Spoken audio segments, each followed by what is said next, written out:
Hey guys, tonight we're stepping back into a world where the simple act of waking up on a winter morning could be a test of your will to survive. Imagine this. It is January, somewhere in rural Pennsylvania, the year is 1832, and you open your eyes to find frost crystals forming on the inside of your bedroom wall. Your breath hangs in the air like a ghost refusing to leave. The water pitcher on your nightstand has frozen solid overnight, and you can no longer feel your nose.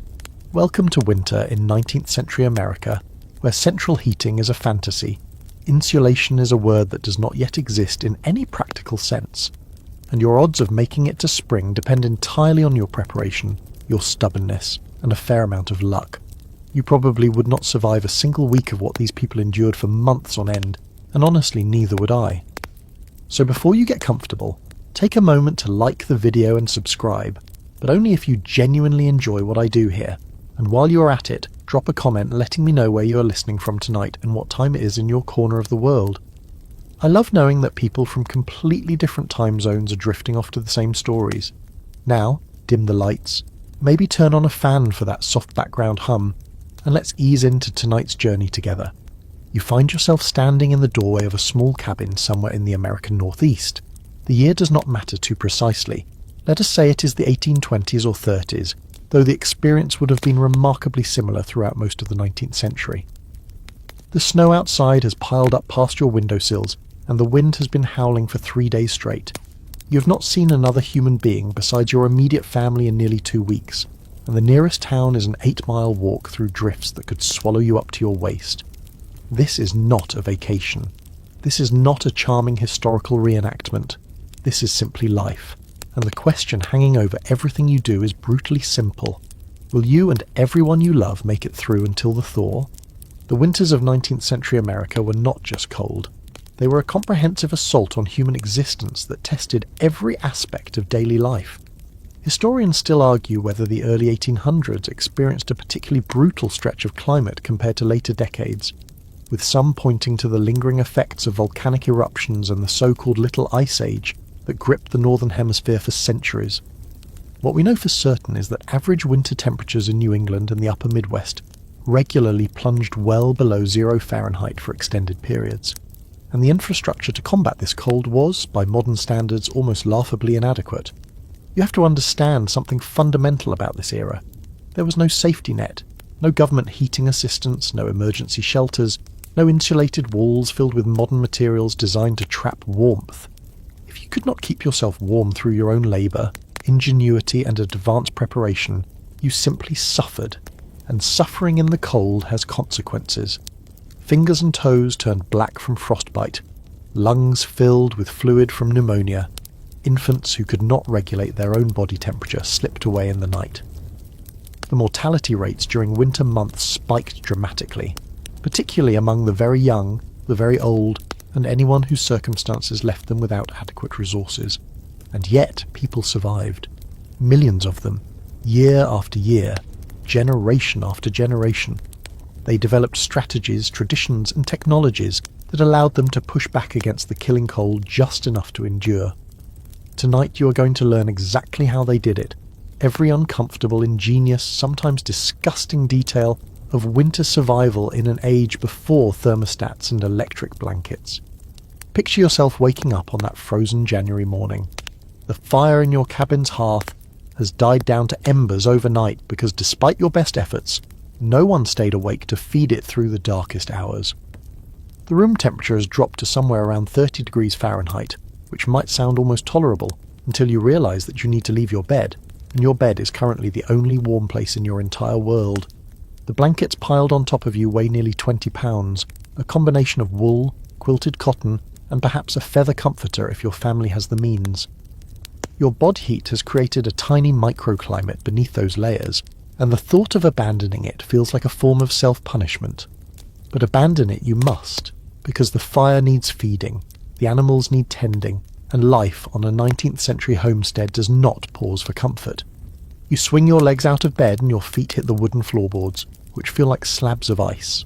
If you are fortunate, someone has left your shoes near the dying fire overnight to keep them from freezing stiff. If you're less fortunate, you spend the first several minutes of your day forcing your feet into leather that has hardened like armour. Either way, your first task is clear. Get that fire roaring again before everything else becomes impossible. Here is a quirky detail that might surprise you.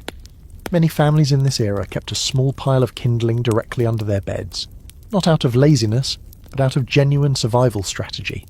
Having dry, easily combustible material within arm's reach meant you could start rebuilding the fire without having to cross a frozen room to gather supplies.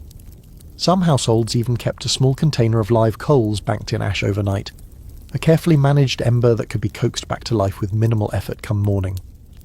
This practice required skill and caution, because a mishandled coal container could mean the difference between a warm breakfast and a house fire that left you homeless in a blizzard. The cold of those mornings was not just uncomfortable, it was a presence, almost a personality, something that seeped into every crack and crevice of existence. You could see your breath indoors. You could watch ice form on the inside of windows that were, in many cases, made of single panes of glass so thin they might as well have been open to the outside air. If you lived in a particularly humble dwelling, and most Americans of this era did, your walls might be nothing more than logs with mud or clay packed into the gaps, insulation that shifted, cracked, and deteriorated over time. The wind did not knock politely before entering your home. It forced its way through every weakness in your structure, and there were many weaknesses to exploit. You might think that people of this era simply accepted the cold as an unavoidable fact of life, and in some ways you would be right. There was no expectation of the kind of climate-controlled comfort we take for granted today, but that does not mean people were passive in the face of winter's assault. They fought back with every tool available to them, and their ingenuity in the face of such primitive conditions is genuinely impressive. They understood their enemy intimately, knew its patterns, its tricks, its most dangerous manifestations, and they organized their entire lives around defeating it, or at least surviving it. Tonight, as you lie in your warm bed, surrounded by walls that actually keep the cold out, heated by systems that require nothing more from you than adjusting a dial, you're going to travel back to a time when none of that existed. You're going to learn what it really took to make it through an American winter in the 1800s, and along the way, you might just develop a new appreciation for the thermostat on your wall and the ancestors who never had such luxury. Take a deep breath, feel the warmth of your blankets, and let's continue forward into the frozen past, where your next challenge awaits, understanding exactly what kind of structure stood between you and the killing cold outside. The cabin you call home is not much to look at, and if you are being honest with yourself, it is not much to live in either.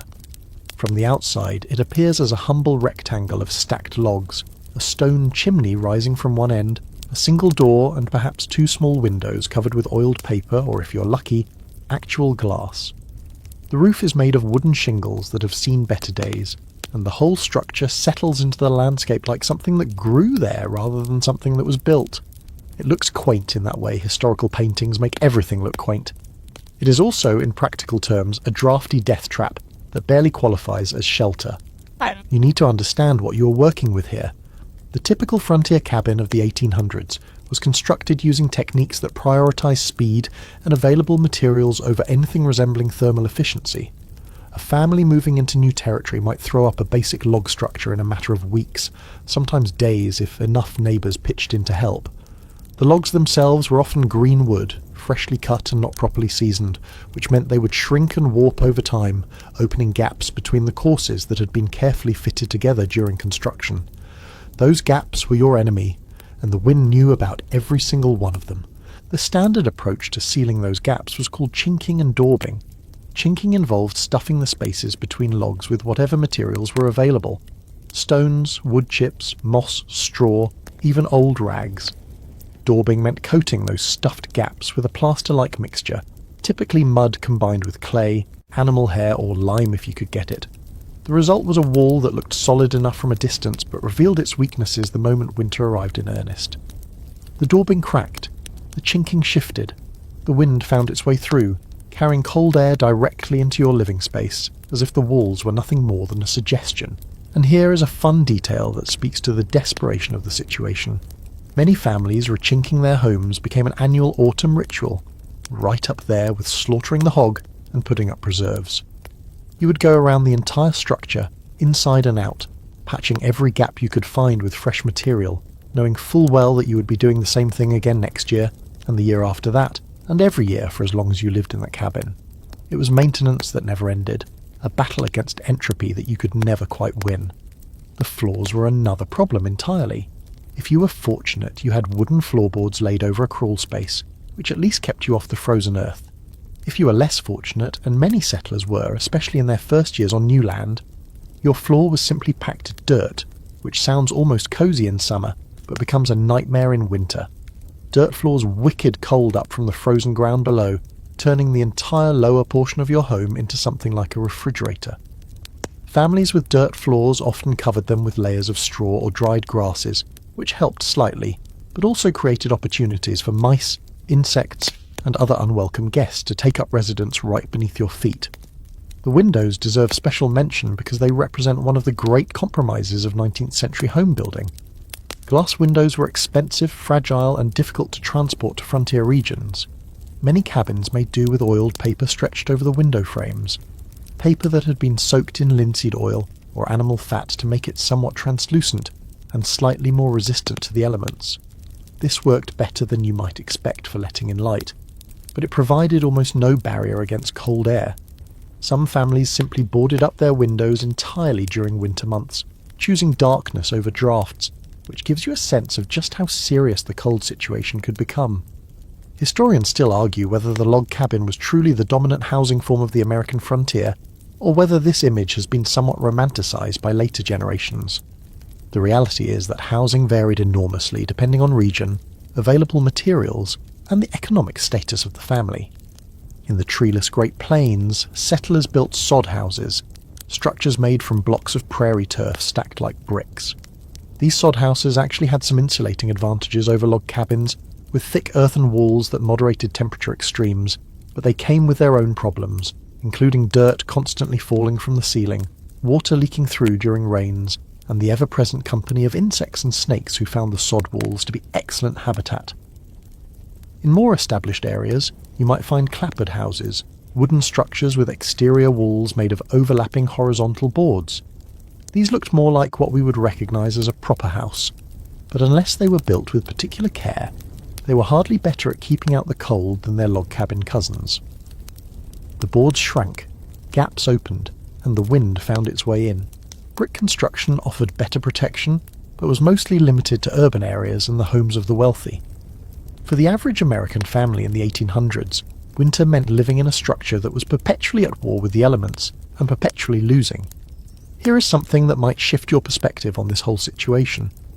The goal of a 19th century home was never to maintain a comfortable, even temperature throughout the interior the way we expect from modern houses.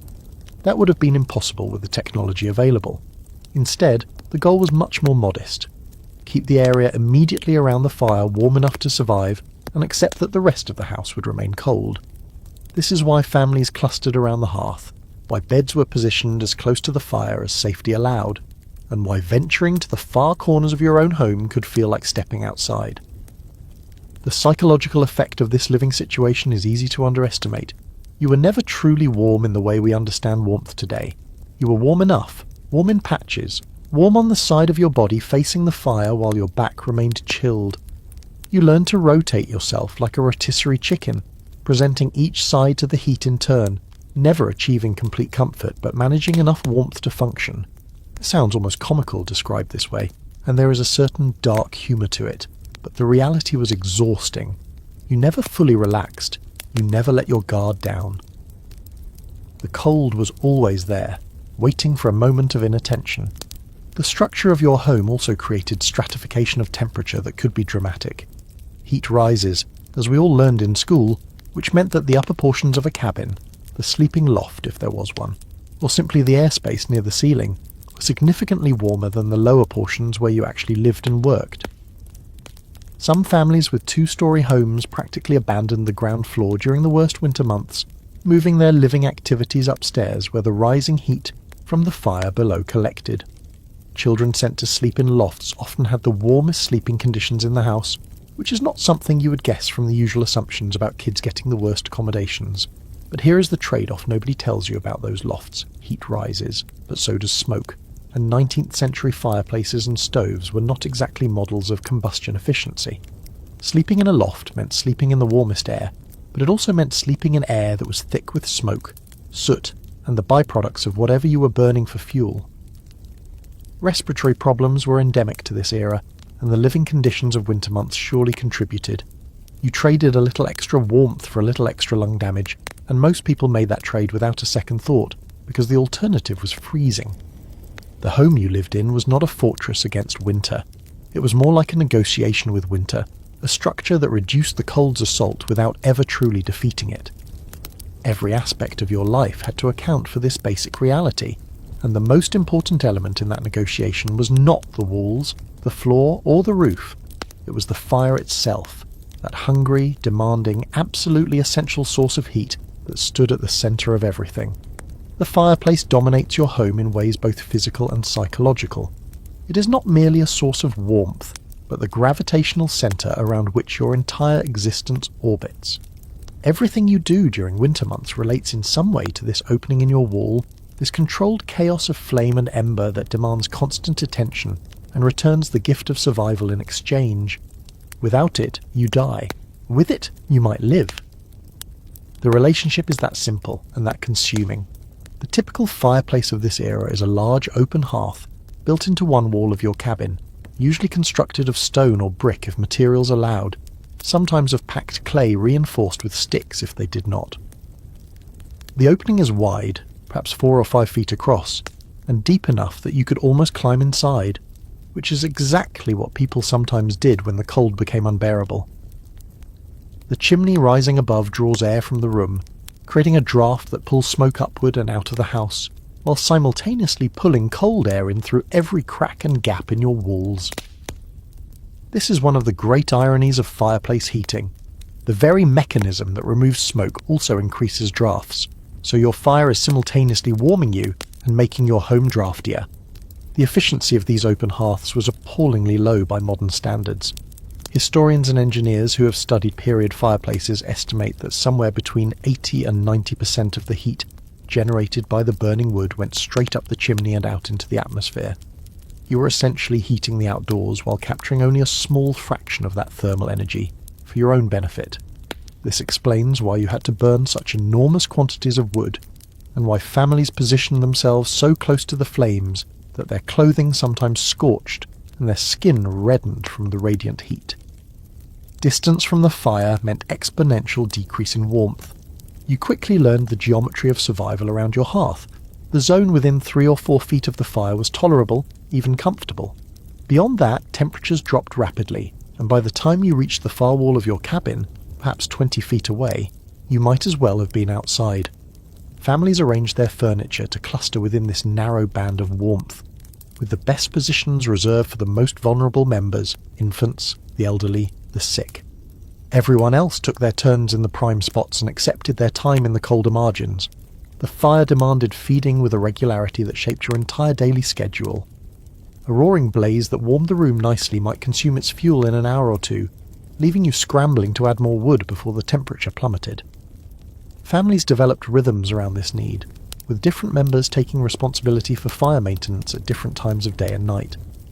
Someone had to stay awake, or at least sleep lightly enough to rouse when the fire burned low, because letting it die completely meant a miserable morning of restarting from scratch in a room that had dropped to freezing temperatures. Here is a quirky detail that reveals just how central the fire was to daily existence. Legal records from this period occasionally mention disputes over fire maintenance as grounds for domestic strife. If a husband failed to provide adequate firewood, or a wife let the fire die through negligence, these failures could be cited in complaints and even divorce proceedings in some jurisdictions. The ability to maintain the household fire was considered a fundamental duty, a baseline requirement of adult competence, and failure in this regard was taken seriously. Historians still argue whether these legal references indicate genuine social priorities, or simply the creative arguments of lawyers seeking any available grounds for their cases. The skills required to manage an open hearth effectively were not obvious to the uninitiated. You needed to understand which woods burned hot and fast, which smouldered and lasted, how to arrange logs to maximize airflow while preventing collapse, how to bank a fire for overnight survival, how to revive dying embers without smothering them, how to manage the draft, how to prevent chimney fires, and dozens of other technical details that experienced firekeepers had internalized, but newcomers learned only through painful trial and error. Different woods had dramatically different properties, and knowing which to use when was essential knowledge. Hardwoods like oak, hickory and maple burned slowly and produced lasting heat, making them ideal for overnight fires and the main heating needs of the day. Softwoods like pine and fir caught quickly and burned hot, but were consumed rapidly, making them better for starting fires or providing quick bursts of warmth. Seasoned wood, cut and dried for at least a year, burned much more efficiently than green wood, which wasted energy evaporating its internal moisture before it could produce useful heat. A family that had only green wood to burn faced a significantly harder winter than one with properly seasoned stores. The smoke was inescapable.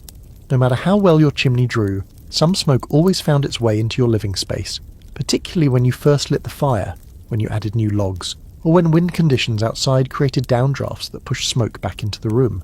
Your eyes watered, your throat burned, your clothing and hair absorbed the smell so completely that you stopped noticing it.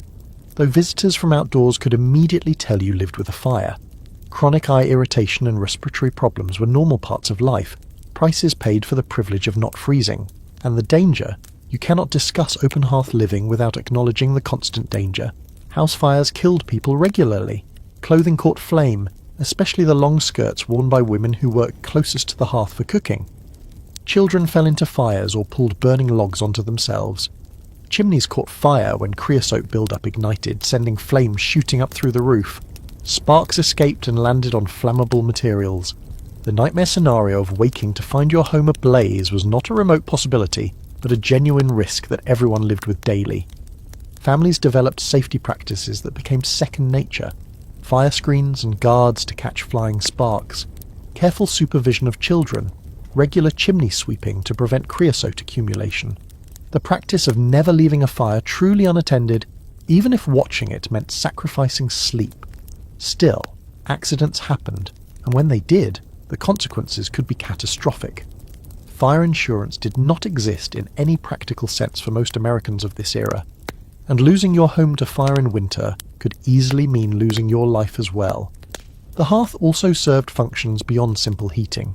It was your stove, your oven, your water heater, your light source after dark, and your social gathering point.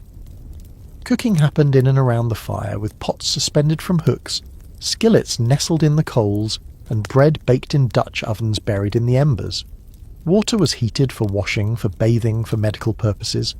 The light of the fire extended your usable hours after sunset, allowing work, reading, or conversation to continue into the evening.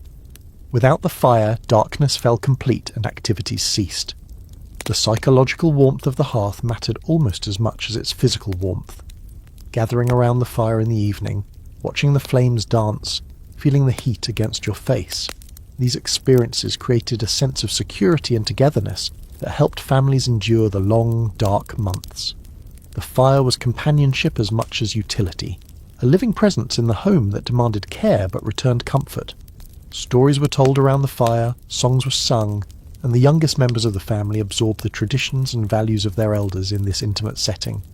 Historians still argue whether the nostalgia that later generations attach to the hearthside gathering reflects genuine warmth of feeling or simply the romanticization of a harsh necessity. You could not imagine life without your fire, and you did not try to imagine it. The fire was life, and everything else flowed from its existence. The mathematics of firewood are brutal and unforgiving. Every stick you burn in January is a stick you had to cut, split, haul, and stack months earlier, and if your calculations were wrong, if you underestimated your needs, if bad weather prevented you from completing your preparations, if illness struck at the wrong time, you would pay for that error with suffering or worse. The procurement of firewood was not a chore in the modern sense of the word. It was a matter of survival that consumed an enormous portion of your time and energy throughout the year. Let us talk numbers, because the numbers tell a story that words alone cannot convey. A typical family in the American Northeast or Midwest might burn somewhere between 15 and 30 cords of firewood during a single winter, depending on the severity of the weather, the efficiency of their heating arrangement, and how much cold they were willing to endure. A cord, in case you have forgotten your rural measurements, is a stack of wood 4 feet high, 4 feet wide, and 8 feet long, 128 cubic feet of densely packed timber. 30 cords means nearly 4,000 cubic feet of wood, a pile so large it would take up a significant portion of your property. That wood did not appear by magic. Someone had to identify the trees, fell them with hand tools, cut the trunks into manageable lengths, split those lengths into pieces small enough to fit in a fireplace, and transport everything from the forest to your home. Then it had to be stacked properly to allow air circulation and seasoning, protected from rain and snow, and organised so that the oldest, driest wood could be accessed first while newer cuts continued to cure. This process took months of labour spread across the warmer seasons, labour that competed with farming, hunting, construction, and every other demand on your time. The axe was your primary tool, and swinging it effectively was a skill that took years to develop. A good axeman could fell a medium-sized tree in under an hour and process it into firewood-sized pieces in another hour or two. An inexperienced person might take all day to accomplish the same work, exhausting themselves in the process and possibly injuring themselves with a tool that showed no mercy to the careless. Young boys began learning axe work almost as soon as they were strong enough to lift the tool, because the family's survival depended on having enough competent woodcutters to meet winter's demands. Here is a detail that reveals the true scale of this labour. Historians who have studied the time budgets of 19th century families estimate that firewood procurement and management could consume between 1/4 and 1/3 of all available working hours during the months leading up to winter. This was not a weekend project you knocked out between other responsibilities. It was a central occupation that shaped the entire rhythm of the year, demanding priority over almost every other consideration. The economics of firewood created its own social dynamics. Families with large tracts of forested land were wealthy in a very literal sense. They had heating fuel growing on their property, requiring only labour to convert it to usable form. Families without such land had to acquire wood through other means, purchasing it from neighbours, arranging labour exchanges, or harvesting from common lands if such existed in their area. In some communities, access to woodlots became a contentious issue, with disputes over cutting rights and resource depletion creating conflicts that sometimes lasted generations. The urban poor faced particularly desperate circumstances. City dwellers without land had to purchase all their fuel, and the prices rose dramatically as winter deepened and demand increased. Coal was becoming available in some urban areas by the mid-19th century, offering a more concentrated fuel source that produced more heat per volume, but it too cost money that many families simply did not have. Stories from this era describe families burning furniture, fencing, even structural elements of their own buildings when firewood ran out and funds ran low. The desperation was real, and the consequences were dire. You began your wood procurement in early autumn, before the first hard frosts made outdoor labour more difficult, and you worked steadily through the full months, racing against the calendar to build a stockpile large enough to see your family through until spring. This was a gamble against the unknown.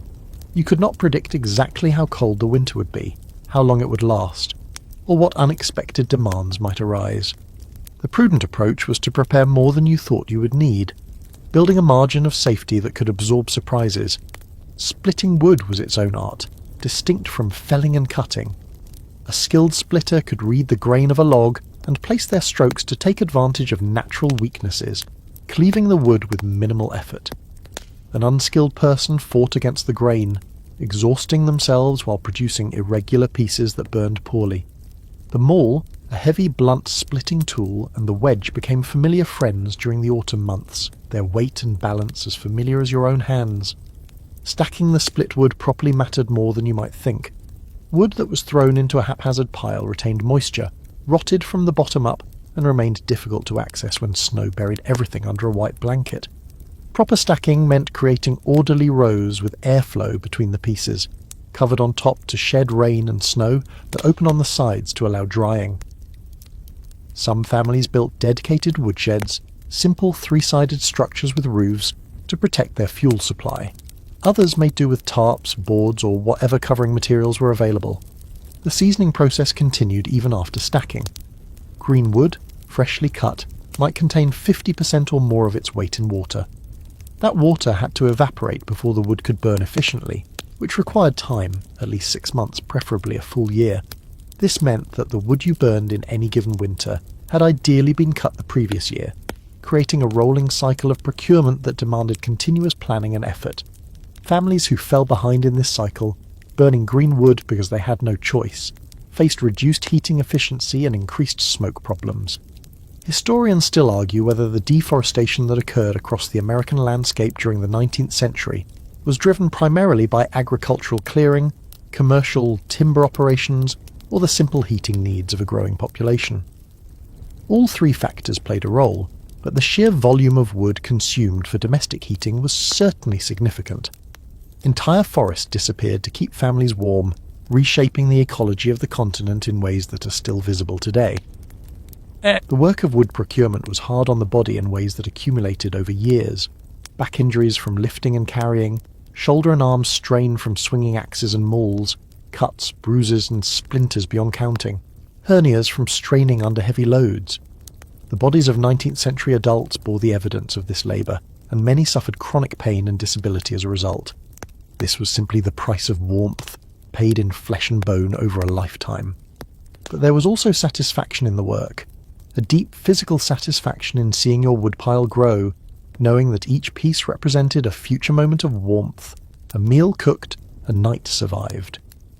The woodpile was a tangible measure of preparation, a visible statement that you had done the work and were ready to face whatever winter brought. The clothing you wear is your first line of defence against the cold, a portable shelter that goes everywhere you go, and in the 1800s, that clothing is both more complicated and more uncomfortable than anything in your modern closet. You layer obsessively, not because layering is fashionable, but because your life depends on trapping every possible pocket of warm air against your skin. Fashion exists, certainly, but survival trumps style when the temperature drops below freezing. Wool is your best friend, your constant companion, the fabric that stands between you and hypothermia. Wool has properties that no other widely available fibre of this era can match. It retains warmth even when wet, it resists odours better than cotton or linen, and its natural crimp creates tiny air pockets that provide insulation. You wear wool undergarments against your skin, wool shirts and bodices over those, wool skirts or trousers over those, and wool coats and cloaks over everything. By the time you are fully dressed for outdoor work, you might be wearing 4 or 5 distinct layers of woolen fabric, each adding its own contribution to your thermal protection. But here is what nobody tells you about all that wool. It itches. Not a gentle, ignorable itch, but an aggressive, maddening irritation that makes you want to tear off your clothes and scratch until your skin bleeds. The wool of this era was not the soft, processed merino you might find in modern outdoor gear. It was rough, coarse, and often still contained traces of lanolin, dirt, and other irritants that scraped against your skin with every movement. People developed calluses in unusual places, toughened their skin through constant exposure, and simply learned to ignore sensations that would drive a modern person to distraction. Linen served as the traditional undergarment fabric, worn closest to the skin beneath the wool layers. Linen was smoother and more comfortable than wool, easier to wash and quicker to dry, but it offered almost no insulation when wet and provided minimal warmth on its own. The function of linen undergarments was primarily to protect the wool from body oils and sweat, extending the time between washings for your outer layers. Washing wool was a major undertaking that risked shrinking and felting the fabric, so the linen sacrificial layer served an important practical purpose. The weight of all these layers was considerable. A fully dressed person heading out for winter work might be carrying 10 or 15 extra pounds of fabric, not counting the weight of boots, hats and gloves. Movement became restricted, and simple tasks required more effort than they would in lighter clothing. You compensated by developing strength and endurance, by pacing yourself, by accepting that winter work simply took longer than summer work. Here is a quirky detail that speaks to the reality of 19th century clothing. Underwear, as we understand it today, was not universal, and many people of this era wore their linen undergarments, essentially long shirts that extended below the waist, without any additional underclothing beneath. The concept of close-fitting drawers or underpants was just beginning to gain acceptance during this period, particularly for women, and many people considered them unnecessary, uncomfortable, or even immodest. This meant that the layering system was somewhat different than a modern person might assume, with more reliance on skirts, petticoats, and loose trouser construction to provide coverage and warmth. Stockings and socks were critical components of the system, and their failure could have serious consequences. Feet were particularly vulnerable to cold because they were in contact with frozen ground, and because the circulation to extremities decreases when the core body is trying to conserve heat. Wool stockings, often hand-knitted by family members during the long winter evenings, provided the first layer of protection. Some people wore multiple pairs simultaneously, building up insulation around their toes and ankles. The problem was that thick stockings made boots fit tightly, potentially restricting circulation and making the cold situation worse rather than better. Boots themselves were leather, which provided reasonable waterproofing when new and well-maintained, but deteriorated quickly under the assault of snow, ice, and constant use. Families applied various treatments to their leather goods: animal fat, beeswax, tallow, attempting to maintain water resistance and flexibility. Despite these efforts, wet feet were a common winter complaint, and the consequences of prolonged exposure to cold moisture included not just discomfort, but genuine medical emergencies like frostbite and trench foot. Headwear was not optional. You lose a significant percentage of your body heat through your head. The exact percentage is debated, with some claims being exaggerated, but the basic principle holds true. Caps, bonnets, hoods, and hats of various designs were worn constantly during cold weather, often indoors as well as out. Many people slept in nightcaps that kept their heads warm as temperatures dropped through the night. The image of the nightcap in historical illustrations is not mere quaintness. It represents a genuine survival adaptation. Gloves and mittens protected hands that needed to remain functional for work. Here, a trade-off existed between warmth and dexterity. Thick mittens provided better insulation because fingers kept together shear warmth, but they made fine manipulation impossible. Thin gloves allowed better dexterity but provided less protection. Many workers compromised by wearing thin gloves under thick mittens, removing the outer layer when detailed work was required and replacing them immediately afterward. Even so, working with cold hands was a constant challenge, and the numbness and clumsiness that accompanied it made accidents more likely. Historians still argue whether the clothing of this era was adequate to the conditions, or whether chronic cold exposure was simply accepted as normal. The truth probably lies somewhere in between. People dressed as warmly as available materials and technologies allowed, and when that was not warm enough, they endured. The concept of being perfectly comfortable outdoors in winter did not exist as a reasonable expectation. You were cold. You were always cold. The goal was to be cold enough to function rather than cold enough to suffer permanent damage. The animal kingdom provided some of the most effective cold weather materials. Fur coats, hats, and linings offered insulation that nothing else could match, and families that could afford fur or lived in areas where it could be trapped or hunted had significant advantages. Beaver, raccoon, fox, bear, and various other pelts appeared in winter wardrobes, providing warmth that wool alone could not achieve. The fur trade that shaped so much of American history was driven in part by this demand for effective cold weather clothing. One final detail worth mentioning: your clothing in this era was infested. Lice, fleas, and other parasites found the warm, rarely washed layers of 19th century clothing to be excellent habitat, and most people lived with these unwelcome companions throughout their lives. The itching you felt was not always just the wool. Sometimes it was tiny creatures making their homes in your garments. This was simply another discomfort of existence, largely accepted and rarely discussed except in extreme cases. The bed becomes your sanctuary when darkness falls, a survival pod designed to preserve your body heat through the long, cold hours of night. Sleep in the 19th century is not the casual retreat to a climate-controlled bedroom that you know today. It is a strategic operation, requiring preparation, equipment, and sometimes cooperation from other bodies. Your bed is the one place where you might actually feel truly warm, and reaching that warmth requires more effort than you might imagine. The bed frame itself is typically made of wood, pine, oak, or whatever local timber was available, with a sleeping surface created by ropes woven back and forth across the frame in a grid pattern. These rope beds, as they were called, had springs in the form of that woven rope, which provided some give and bounce, but also sagged over time as the fibres stretched. The phrase "sleep tight" that we still use today originated as a practical instruction. Tighten the ropes of your bed regularly to prevent sagging into an uncomfortable hammock shape. You used a special tool called a bed key to accomplish this tightening, working your way around the frame to take up slack. On top of those ropes lay your mattress, which in most households was not the plush, supportive cushion of modern times, but a large fabric sack stuffed with whatever filling was available. Straw ticks, mattresses stuffed with straw, were the most common option for ordinary families. They were inexpensive to make, easy to refill when the straw compressed, and tolerable for sleeping if you were not too particular. The straw rustled when you moved, poked through the fabric to jab your skin, and attracted insects that found the warm interior to be excellent habitat. Every few months you would empty the tick, burn or compost the old straw, and refill with fresh material. Feather beds represented the luxury end of the mattress spectrum.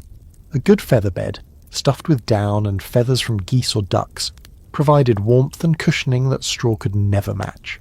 Families that could afford feather beds treated them as valuable possessions, passing them down through generations and including them specifically in wills and inheritance documents. The warmth of a feather bed came from the loft of the feathers, which trapped air and created insulation. Climbing into a feather bed on a cold night was one of the genuine pleasures available to those who had access to such luxury. Here is a detail that might surprise you. Many families used feather beds not just beneath them, but on top of them as well.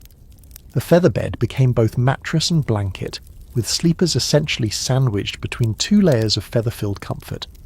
This made sense from a thermodynamic perspective. Surrounding yourself with insulation on all sides maximised heat retention, but it also made getting out of bed in the morning feel like abandoning a warm cocoon for Arctic conditions.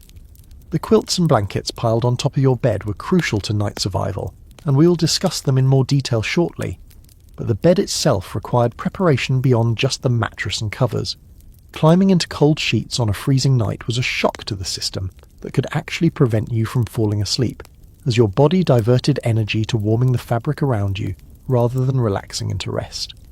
The solution was bed warmers, metal containers, usually made of brass or copper, with long handles that allowed you to fill them with hot coals or heated water and slide them between the sheets to preheat your sleeping space.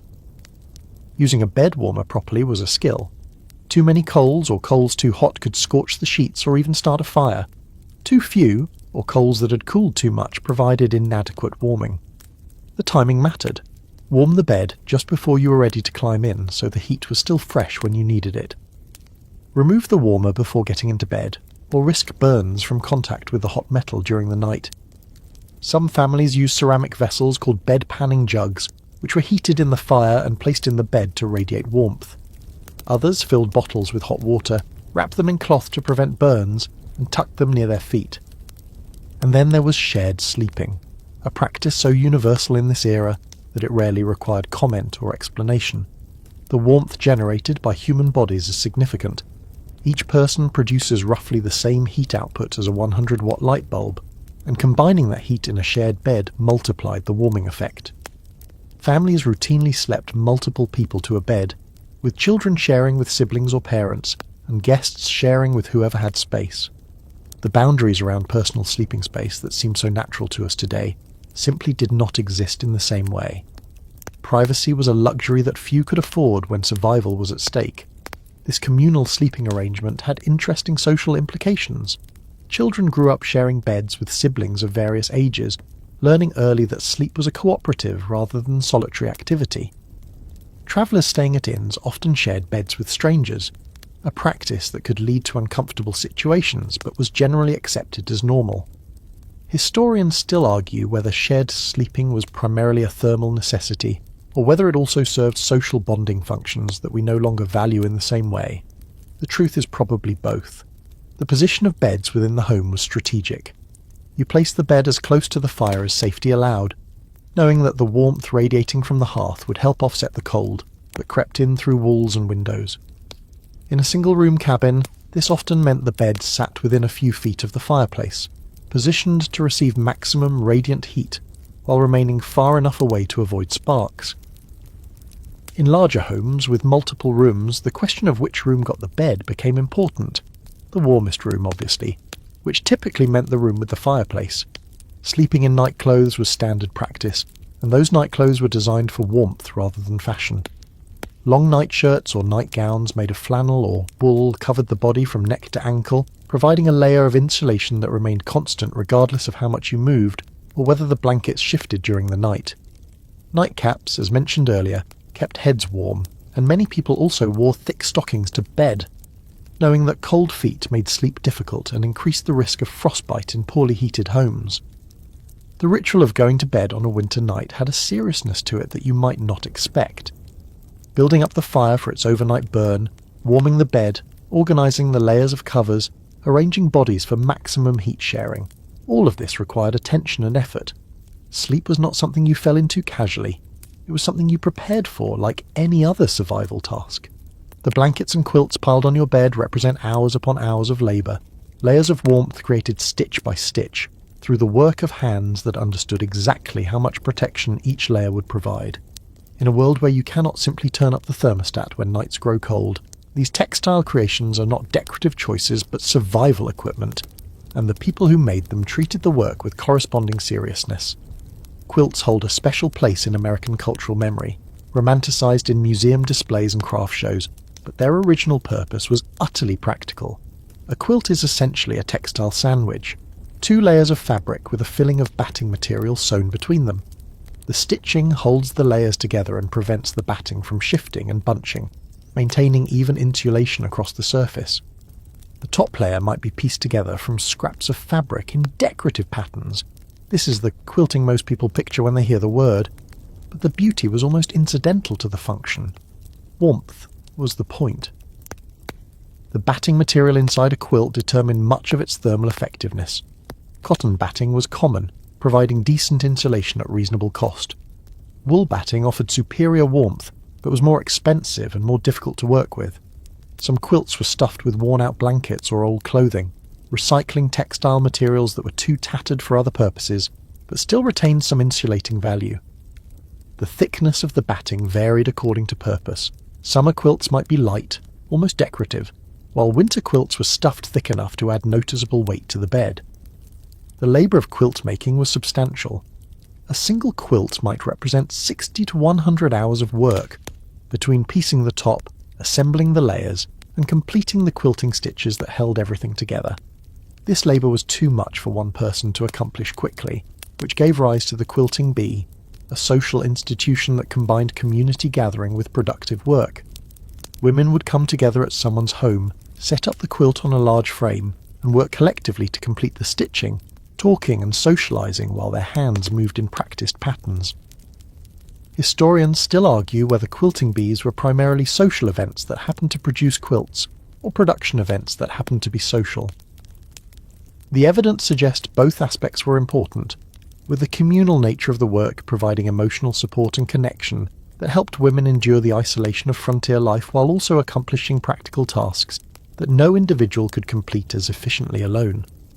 The quilts that resulted were sometimes given as gifts, sometimes kept for the maker's own family, and sometimes sold or traded for goods and services. Here is a quirky detail about quilts that reveals their importance.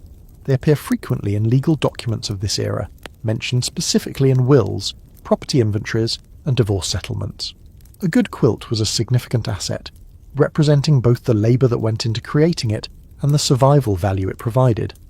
Families tracked which quilts belonged to whom, and disputes over quilt ownership could be taken quite seriously. This was not mere sentimentality, though sentiment certainly attached to quilts made by beloved family members, but practical recognition of real value. Beyond quilts, families relied on wool blankets for bedding warmth. Heavy woolen blankets, some weighing several pounds apiece, were layered on top of quilts to build up insulation. The weight of all these coverings was itself remarkable. A fully made winter bed might have 30 or 40 pounds of blankets and quilts piled on top of it, enough weight that sleepers felt pressed into their mattresses. This weight was not just a side effect, but actually contributed to warmth, as compression of the body reduced the surface area exposed to cold air. Coverlets were another textile option, woven rather than quilted, often in decorative patterns that showcased the weaver's skill. A good coverlet took even longer to produce than a quilt, requiring a loom and expertise in complex weaving techniques. Coverlets were sometimes purchased from professional weavers or bartered for from neighbours with the necessary equipment and skills. Like quilts, they appear in estate inventories and legal documents as items of significant value. The bedding collection of a 19th century family was the accumulated work of years, sometimes generations. Quilts made by grandmothers were still in use decades after their creation. The fabrics worn soft, but the stitching still holding strong. New quilts were added as families grew, with young women sometimes beginning their quilting careers by making bedding for their eventual married homes, creating warmth they would need before they knew exactly where or with whom they would use it. Maintaining this bedding required effort as well. Quilts and blankets needed airing to prevent musty odours and the accumulation of moisture from sleeping bodies. They needed protection from moths and other pests that could destroy wool fibres. They needed occasional washing, though this was less frequent than modern sensibilities might expect, as the process of washing, drying, and reconditioning heavy textiles was labour-intensive and risked damaging the materials. Careful families beat their bedding outdoors, hung it in the sun to freshen, and stored it with herbs or other moth deterrents during warmer months. The bedding ritual each night involved arranging all these layers in proper order for maximum warmth. The sheet went down first, if you had sheets, which not everyone did, followed by lighter blankets, then quilts, then heavier blankets on top. Some people preferred the heaviest layer closest to their bodies, others preferred it on the outside. The arrangement was partly personal preference and partly physics, as different configurations trapped and retained heat differently. Children learned these arrangements from watching their parents, absorbing practical knowledge that would serve them throughout their lives. Getting into a properly layered bed and pulling all those covers up around you was a small triumph on winter nights. You had done the work, the wood gathering, the fire building, the bed warming, the cover arranging, and now you could claim your reward, a pocket of warmth that would sustain you through the dark hours. The weight of the blankets pressed down reassuringly, the feather bed cushioned your tired body, and the accumulated heat of all those layers began to build around you. Remember this feeling as we continue, this sensation of earned warmth after labour and preparation. The 19th century offered few guarantees, but a well-made bed came close to being one of them. The kitchen is not a separate room in your cabin, but simply the area closest to the fire, the zone where cooking and heating overlap in a continuous dance of flame and necessity. Everything you eat during winter months passes through, or near that fire, and the skills required to feed a family using only the heat of burning wood are more complex than anything you will find in a modern cookbook. Your survival depends not just on having food, but on knowing how to prepare it under conditions that would frustrate any contemporary chef. The cooking hearth is both your stove and your oven, and using it effectively requires a deep understanding of fire behaviour. You cannot simply set a temperature and wait. Instead, you manage zones of heat within the fireplace, with some areas burning intensely while others smoulder gently, some spots suitable for rapid boiling, while others maintain the low warmth needed for slow simmering. The experienced cook reads the fire constantly, adjusting the position of pots and pans, adding or removing fuel, managing the airflow to achieve the results each dish requires. Pots hang from iron cranes that swing in and out of the fireplace, allowing you to position them directly over the flames or pull them to the side for gentler heat. These cranes pivot on hinges built into the fireplace masonry, and the chains that suspend the pots can be raised or lowered to adjust the distance from the fire. Additional hooks called trammels provide even finer control, with notched bars that allow precise height adjustment. Mastering this equipment is essential knowledge that daughters learn from mothers through years of observation and practice. The Dutch oven is one of your most versatile tools, a heavy cast iron pot with a flanged lid designed to hold hot coals on top. You use it for baking bread, roasting meat, cooking stews, and virtually anything else that benefits from even surrounding heat. The technique involves burying the Dutch oven in the coals of the hearth, heaping additional coals on the lid, and then waiting while the food inside cooks in its own enclosed environment. The results can be remarkably good, but the timing and coal management require experience. Too many coals, or coals that burn too hot, and your bread burns on the outside while remaining raw within. Too few coals, and you wait hours for food that never quite finishes. Here is something that might seem strange from a modern perspective. In many 19th century households, the fire never went completely out during the entire winter season. Keeping a fire continuously burning was actually easier than restarting from scratch each day, and it ensured that cooking could begin immediately whenever needed. The banking of fires overnight, covering the active coals with ash to slow their combustion without extinguishing them entirely, was a skill passed down through generations, and the first task each morning was reviving these banked coals back to useful flames. The food you cook during winter is dominated by preserved ingredients that you prepared during the warmer months. Fresh vegetables are largely unavailable. Fresh meat must be consumed quickly before it spoils even in cold weather, and the variety of your diet narrows dramatically compared to summer abundance. You rely heavily on root vegetables that store well in cold conditions, preserved meats that can last for months, dried beans and grains that provide sustenance if not excitement, and whatever dairy products your animals can still produce during the lean months. Soups and stews become dietary staples because they stretch limited ingredients, provide warming comfort, and can simmer for hours with minimal attention. A pot of stew hung near the fire in the morning can bubble gently all day, growing more flavourful as time passes, ready whenever family members need nourishment. The liquid base helps extend small amounts of meat to feed many mouths, and the long cooking breaks down tough cuts into tender morsels. Your grandmother's stew recipe is not a sentimental tradition. It is a survival strategy refined over generations. Bread remains essential even when other foods grow scarce, and baking it properly in a hearth takes considerable skill. Some households have separate bake ovens built into the fireplace structure, brick-lined chambers that you heat by burning a fire inside them, then rake out the coals and slide in the bread to bake in the retained heat. Others rely on Dutch ovens or covered iron pots.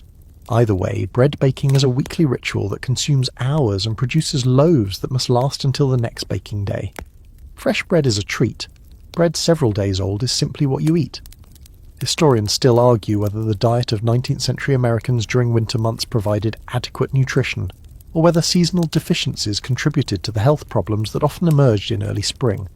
Vitamin deficiencies, particularly scurvy from lack of fresh fruits and vegetables, were documented concerns, and folk wisdom about the health-giving properties of certain preserved foods may have reflected genuine nutritional insight. Sauerkraut, for example, retains vitamin C through the fermentation process, and communities that ate it regularly may have fared better than those who relied entirely on salted and dried provisions.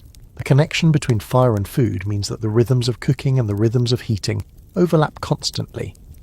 You cannot let the fire burn low just because no meal is being prepared, because the house would begin cooling immediately. You cannot build the fire too high for efficient cooking, because you might overheat the living space or consume fuel too rapidly. Every decision about the fire is simultaneously a decision about warmth and a decision about food, and balancing these needs requires constant attention. The warmth of cooking is itself a form of comfort on winter days, not just the warmth of the fire, but the warmth of food entering your body, raising your core temperature, providing the calories your body burns to maintain itself against the cold. A hot meal on a frozen evening is medicine as much as it is sustenance, and the person who prepares that meal is providing care that goes beyond mere nutrition. Food preservation is not a hobby or a lifestyle choice. It is the difference between eating through winter and starving before spring arrives. The months of warmth are a race against time, a frantic effort to capture summer's abundance and transform it into forms that will sustain you through months, when nothing grows and fresh food becomes a distant memory. Every technique you employ represents accumulated wisdom about delaying decay, and every jar, barrel, and cured ham hanging in your rafters is insurance against hunger. Salt is your primary weapon against spoilage, a mineral so valuable that it has shaped economies and political boundaries throughout human history. Salt draws moisture from meat, creating an environment hostile to the bacteria that cause decay. You pack pork in barrels with layers of salt, rub salt into beef and hang it to cure, soak fish in brine until it can last for months without refrigeration. The saltiness of preserved meat is sometimes overwhelming to the modern palate, but you learn to soak it in fresh water before cooking, drawing out enough salt to make it tolerable, while retaining enough to maintain preservation. Smoking adds another layer of protection, while also imparting flavours that have become signatures of American cuisine. The smokehouse, if you have one, is a small outbuilding where meat hangs in the path of slow, cool smoke for days or even weeks. The smoke deposits antimicrobial compounds on the surface of the meat, while the low heat dries it further, creating conditions that resist spoilage. Ham, bacon, and various sausages emerge from this process transformed into products that can last through winter and beyond. Here is a detail that illuminates how central preservation was to daily existence. The timing of hog slaughter was determined not by when you wanted fresh pork, but by when temperatures dropped low enough to make preservation reliable. In most regions, this meant late November or early December, after the first hard frosts but before the deepest cold made outdoor work unbearable. The days following slaughter were a flurry of activity: butchering, salting, smoking, rendering fat, making sausage, all hands contributing to process the animal before anything could spoil. Root cellars provided the refrigeration of this era. underground spaces where cool temperatures remained relatively constant year-round. Potatoes, turnips, carrots, beets, parsnips, onions, and cabbages could be stored in root cellars for months, their natural preservation mechanisms extending their usefulness deep into winter. The technique required knowledge. Different vegetables wanted different conditions of temperature and humidity. Some stored well touching others, while some released gases that accelerated spoilage of their neighbours.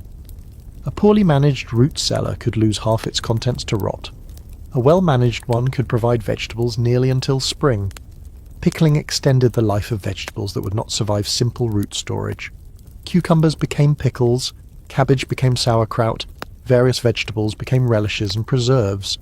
The acidic environment created by fermentation or vinegar prevented the growth of dangerous bacteria, while transforming flavours in ways that many people genuinely enjoyed. A crock of sauerkraut bubbling in the corner of the kitchen was not just food preservation, it was a living process that required attention and yielded results you could take pride in. Drying removed the moisture that bacteria need to survive, transforming perishable foods into shelf-stable ones. Apples sliced thin and dried became a winter snack. Berries dried became flavourful additions to baked goods. Beans dried became protein that could last for years under proper conditions. Some drying happened in the sun during late summer, while other drying used the residual heat of the fire during cooler months. Strings of dried apple rings hanging near the hearth were a common sight, the gentle warmth slowly removing moisture without cooking the fruit. The root crops that form the backbone of winter vegetable consumption deserve special mention. Potatoes, introduced to America from South America and rapidly embraced as a dietary staple, could be stored in enormous quantities and provided calories and modest nutrition through the lean months. Turnips, less loved by modern palates, were winter workhorses that filled bellies when nothing else was available. Parsnips sweetened after frost exposure, becoming more palatable as winter deepened. These humble vegetables were not exciting, but they were reliable, and reliability counted for everything when survival was at stake. Historians still argue whether 19th century Americans suffered seasonal malnutrition, or whether their preservation and storage techniques maintained adequate nutrition throughout winter. The evidence suggests that deficiencies were real, but varied significantly by region, economic status, and family practice. Wealthier families with diverse stored provisions likely fared better than poor families dependent on a narrow range of preserved foods. Geographic variations in what could be grown and stored also mattered, with some regions having access to foods that were unavailable elsewhere. The emotional weight of a full larder in November cannot be overstated. Looking at shelves lined with preserved foods, barrels of salted meat, bins of root vegetables, strings of dried herbs and fruits, this visual evidence of preparation provided psychological comfort that went beyond mere calories. You knew that barring disaster, you could feed your family. You knew that the work of summer had translated into security for winter. This knowledge settled something deep in the mind, allowing you to face the cold months with something approaching confidence. But the calculation was never entirely certain. Stored food could spoil unexpectedly. Mice and other pests could raid your supplies. Family illness could prevent you from completing preparations. A larger family gathering than expected could deplete stores faster than planned. The anxiety never entirely disappeared, it merely receded to a manageable level when preparations went well. Water becomes your daily adversary in winter, transforming from a simple necessity into a frozen obstacle that requires labour and ingenuity to overcome. The pump is frozen, the well is iced over, the nearby stream is locked under inches of hard surface, and yet your family needs water for drinking, cooking, washing, and caring for animals. Every drop you use during the cold months comes at a cost of effort, and you learn to conserve in ways that would seem extreme to anyone accustomed to turning a tap. The well, if you are fortunate enough to have one, is your primary water source, but winter transforms it into a challenging extraction point. The pump mechanism freezes if not properly protected, the bucket rope stiffens and becomes difficult to handle, and the water itself may freeze in the bucket before you can get it indoors.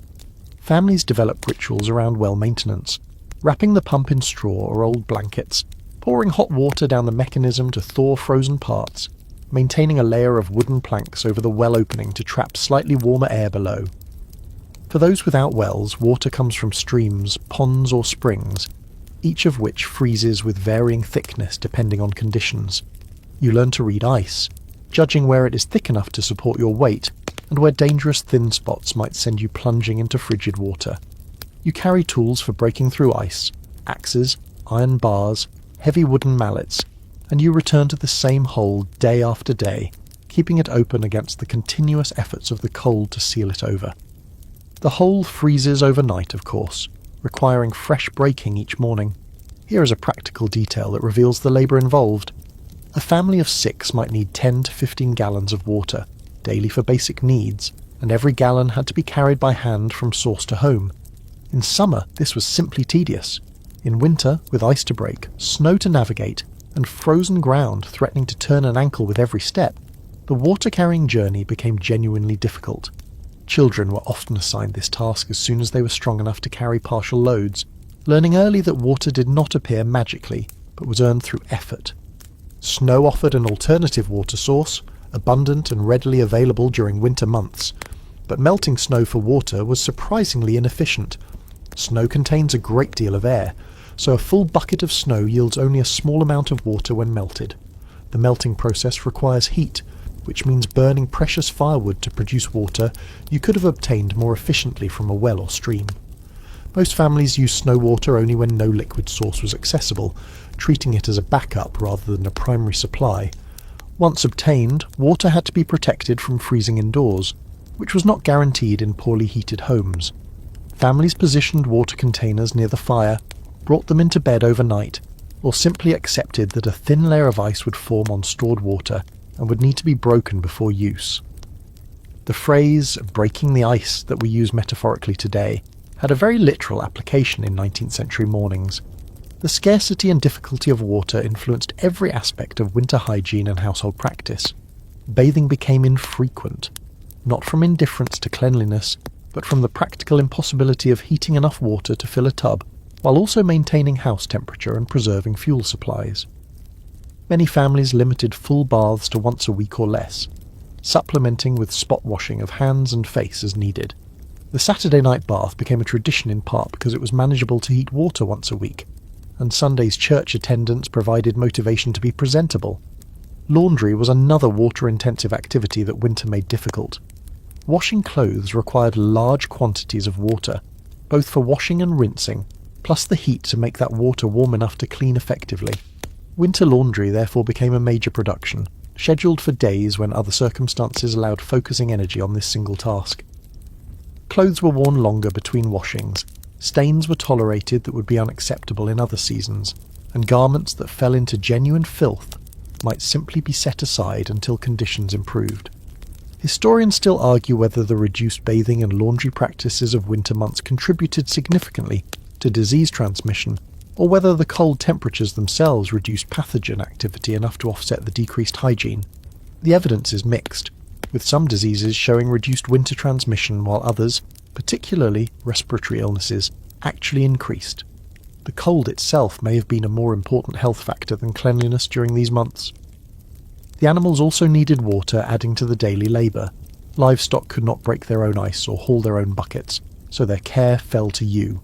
Chickens, pigs, horses, cattle, each required water daily, and providing it meant multiple trips to the well or stream, multiple battles with frozen surfaces, multiple opportunities for accidents on slippery ground. Animal welfare in winter was directly tied to human labour, and exhausted humans sometimes cut corners that left animals suffering. Water management in winter was a constant daily concern that never entirely receded from your attention. You thought about it in the evening when you wondered if you had enough stored for morning. You thought about it at dawn when you dressed for the first trip to the well. You thought about it throughout the day as you rationed usage and planned how much you would need for each task. This constant awareness seems burdensome from a modern perspective, but it was simply the texture of life, the price of existing before plumbing made water invisible. Your animals are not merely property, they are survival partners whose well-being is inseparable from your own. The cow that provides milk, the pig that provides meat, the chickens that provide eggs, the horse that provides transportation and labour. These creatures require care through winter months, and their survival depends on your preparation and attention, just as your survival depends on their continued productivity. The relationship is mutual, interdependent, and fundamental to making it through until spring. The barn, if you have one, becomes almost as important as the house during winter months. It shelters your animals from the worst of the weather, keeps them contained where you can care for them, and provides a space where their collective body heat actually makes a difference. A barn with several cows, a horse, and various smaller animals inside can be noticeably warmer than the outside air, thanks to the metabolic heat those bodies produce. Some families understood this well enough to spend time in the barn themselves when conditions in the house became unbearable. Here is a quirky detail that speaks to the intimacy between humans and animals in this era. Some families brought small animals inside the house during extreme cold snaps. Chickens might be temporarily housed in a corner of the kitchen, their body heat contributing a tiny amount to the home's warmth, while their lives were preserved against killing frost. Newborn lambs or calves, too fragile to survive barn temperatures, were sometimes kept near the hearth until they gained enough strength to tolerate outdoor conditions. The boundaries between human space and animal space were more permeable than modern sensibilities might suggest. Feeding animals through winter required the same kind of advanced preparation that feeding humans required. Hay had to be cut, dried, and stored during summer months in quantities sufficient to sustain livestock through months when pastures lay frozen and dormant. A single cow might consume 2 to 3 tons of hay during a typical winter, and a horse even more. Calculating these needs and meeting them was a fundamental summer task, and failure meant either watching animals starve or slaughtering them early, losing future productivity for immediate meat. Grain supplemented hay for animals that needed additional calories, particularly working horses and milk cows. Corn, oats, and other feed grains stored well in dry conditions and provided concentrated nutrition that hay alone could not match. The balance between hay and grain was both an economic and nutritional calculation, with grain being more expensive but sometimes necessary to maintain animal health and productivity through the demanding months. Water for animals presented the same challenges as water for humans, multiplied by the quantities involved. A single horse might drink 10 to 15 gallons daily, a cow slightly less, and the herd collectively needed enormous quantities that had to be transported or made available through broken ice at streams or ponds. Some farmers positioned their barns near water sources specifically to reduce the labour of winter watering. Others resigned themselves to hauling buckets twice daily for every animal in their care. The economics of livestock in winter were unforgiving. Animals that did not produce, dry cows, non-laying hens, horses too old for work, still consumed feed and required care. Many families slaughtered such animals in late fall, converting non-productive mouths into preserved meat while reducing winter feed requirements. The decision of which animals to keep and which to cull was practical rather than sentimental, though families often developed genuine affection for particular animals that made the calculations emotionally difficult. Milk production declined dramatically during winter months, even from cows that were not dry.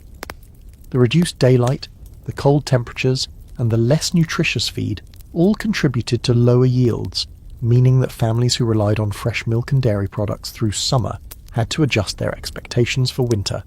Some cows stopped producing entirely until spring, others continued at reduced levels that made every cup of milk precious.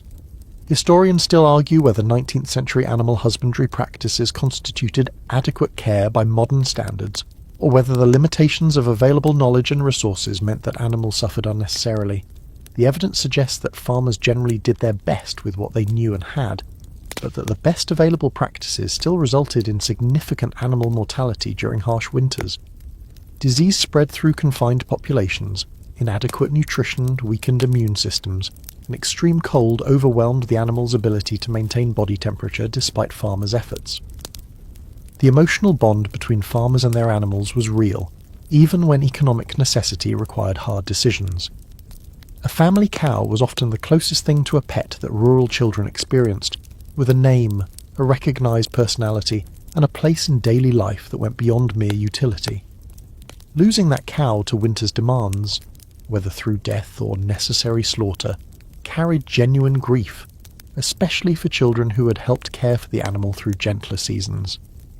Your morning chores during winter began in the cold darkness before dawn, when animals needed their first feeding and watering of the day. You dressed in your warmest clothing, gathered the tools and buckets you would need, and stepped out into conditions that might feature temperatures well below zero, winds that cut through any protection, and footing so treacherous that each step required care. The animals waited depending on you entirely, and their needs did not bend to weather that made humans wish to stay in bed. The reward for this labour was tangible.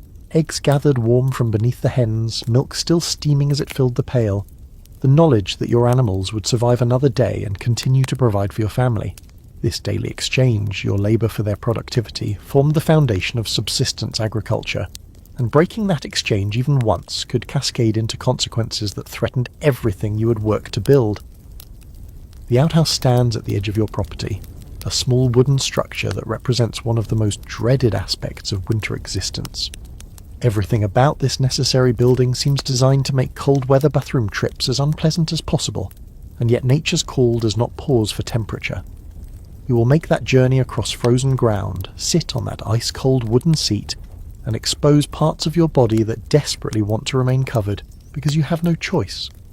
The distance from your cabin to the outhouse is not accidental. Sanitary logic demanded separation between living quarters and waste facilities, reducing odours and limiting the spread of disease. In summer, this arrangement made perfect sense. In winter, the 50 or 75 feet between house and outhouse becomes an expedition through snow, wind, and cold that can feel like miles. Every trip is a calculation. How urgently do you need to go? How bad are the conditions outside, and can you possibly wait until circumstances improve? The answer is often that you cannot wait. The privy calls when the privy calls, and you answer at 2 a.m. despite temperatures that could cause frostbite in minutes. You throw on whatever clothing lies nearest, coat over nightshirt, boots pulled on over bare feet, no time or patience for proper layering, and you hurry through conditions that wake you completely from any sleepiness, completing your business as quickly as possible before retreating to the relative warmth of your home. Here is a quirky detail that you will not find in most history books. Experienced families learn to pre-warm the outhouse seat before sitting. This might involve placing a heated stone or brick on the seat in advance, or in some cases pouring warm water over the wood to melt any frost accumulation. The alternative, bare skin meeting a seat that might be frozen to temperatures well below zero, was an experience so shocking that people developed any strategy they could to avoid it. The chamber pot was the indoor alternative that most families relied on during night hours and the worst weather. A ceramic or metal pot, often decorative enough to sit openly in the bedroom without embarrassment, the chamber pot allowed you to relieve yourself without leaving the house. The obvious drawback was that the pot required emptying, and that tasks could not be delayed indefinitely. The smell of an unemptied chamber pot was not pleasant, and the accumulation of waste was unsanitary. Someone, usually a woman or older child, had to carry the pot to the outhouse and empty it, a task that was no more pleasant than using the outhouse directly, but at least allowed the original user to avoid the midnight walk. Historians still argue about the hygiene practices surrounding chamber pots and human waste in this era, with some suggesting that standards were higher than often assumed, and others emphasizing the limitations of available sanitation. What seems clear is that practices varied enormously by family, region, and economic status, and that the winter months made everyone's sanitation situation worse regardless of their usual standards, and the actual use of toilet paper was not standard in this period. That innovation would not become widely available until the late 19th century. Instead, families used whatever materials were available. Pages from old catalogues or newspapers, corn cobs in rural areas, leaves in warmer seasons, and various other solutions that range from the merely uncomfortable to the genuinely unpleasant. The Sears Roebuck catalogue, when it arrived in the later decades, became infamous for this secondary use, and the transition to smaller glossy pages was reportedly lamented by many rural Americans who had found the old pages served dual purposes effectively. The frozen waste in an outhouse pit presented its own unique situation. In deep winter, deposits froze relatively quickly, reducing odour but creating accumulation that could become problematic when spring thaws finally arrived. Some families took advantage of the frozen conditions to clean out pits that would have been impossible to manage in warmer weather, though this task was never popular regardless of the season. The psychological burden of winter bathroom trips extended beyond simple discomfort. For women wearing multiple layers of skirts and undergarments, the process of accessing and then recovering their clothing in freezing conditions took longer and required more exposure than men typically experienced. For the elderly or infirm, the walk through snow and the physical requirements of the outhouse presented genuine challenges that sometimes limited their ability to function independently. Children were often afraid of the dark outhouse, the cold, and the stories that older siblings told about what lurked in the privy pit. Privacy in these matters was limited in ways that modern people might find shocking. Multiple-seat outhouses, 2-holers, 3-holers, were common, designed to allow several family members to use the facility simultaneously. This made sense from a construction efficiency standpoint, and in a world where families routinely slept together and bathed together, shared bathroom facilities did not carry the taboo they would later acquire. Still, the experience of sitting beside a sibling on adjoining privy seats, while both attended to bodily functions, was a form of intimacy that has largely disappeared from modern life. The return trip to the house after an outhouse visit had its own character. You hurried back through the cold, entered the relative warmth of your home, and felt the contrast between outside and inside more sharply than at any other time. The heat of the fire was never more welcome than in those moments, and you appreciated warmth that you might otherwise take for granted. Every uncomfortable trip to the privy was a reminder of just how much the cold dominated your existence. The children of your household face winter's challenges with vulnerabilities that adults do not share, their small bodies struggling to maintain warmth in conditions that push even fully grown people to their limits.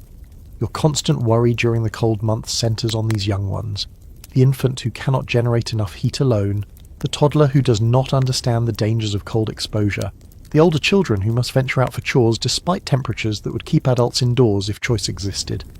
Keeping them alive and healthy through winter requires vigilance that never truly rests. Infants were particularly at risk, and infant mortality rates during winter months were substantially higher than during other seasons. A baby cannot move to warm itself, cannot communicate specifically what it needs, cannot even shiver effectively in the early weeks of life. The responsibility fell entirely on caregivers to monitor the infant's temperature constantly, to keep it wrapped and warm, to position it near the fire without creating burn hazards, and to watch for signs of distress that might indicate dangerous chilling. The cradle was positioned as close to the hearth as safety permitted, often within arm's reach of the mother so she could rock it while attending to other tasks. Night presented the greatest danger when fires burned low and attention flagged. Many families brought infants into bed with parents, using body heat to supplement blankets and the fading warmth of the banked fire. This practice carried its own risks, the danger of accidentally smothering a baby, the concern about transmitting illness through close contact. But these risks seemed manageable compared to the certainty of cold exposure. Here is a heartbreaking detail that speaks to the realities of this era. Families often lost infants during winter months, and the grief of these losses was compounded by the inability to properly bury small bodies until spring thaw softened the frozen ground.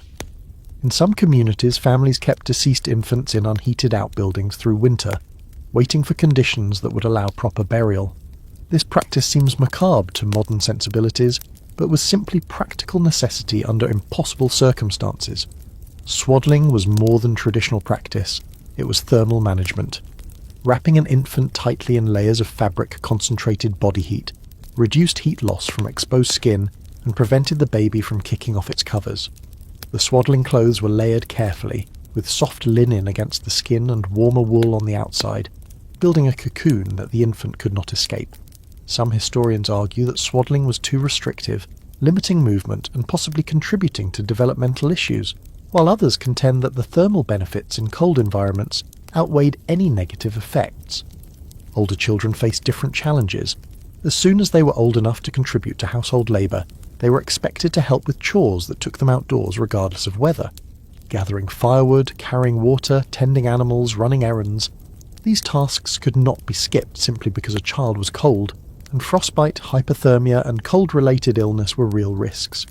Parents balanced the need for their children's labour against the danger that labour posed, making calculations that often erred on the side of necessity over safety.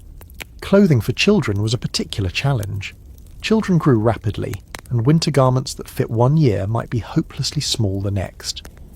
The labour of making clothing, spinning thread, weaving fabric, cutting and sewing garments was substantial, and it had to be repeated constantly as children outgrew their wardrobes.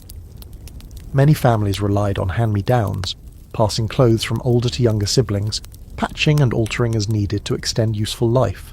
A child might wear garments several generations removed from their original owner, with patches upon patches showing the history of their use. Historians still argue whether childhood in this era was as harsh as conditions suggest, or whether the adaptations children made allowed them to experience genuine joy and play, despite environmental challenges. The evidence supports both perspectives.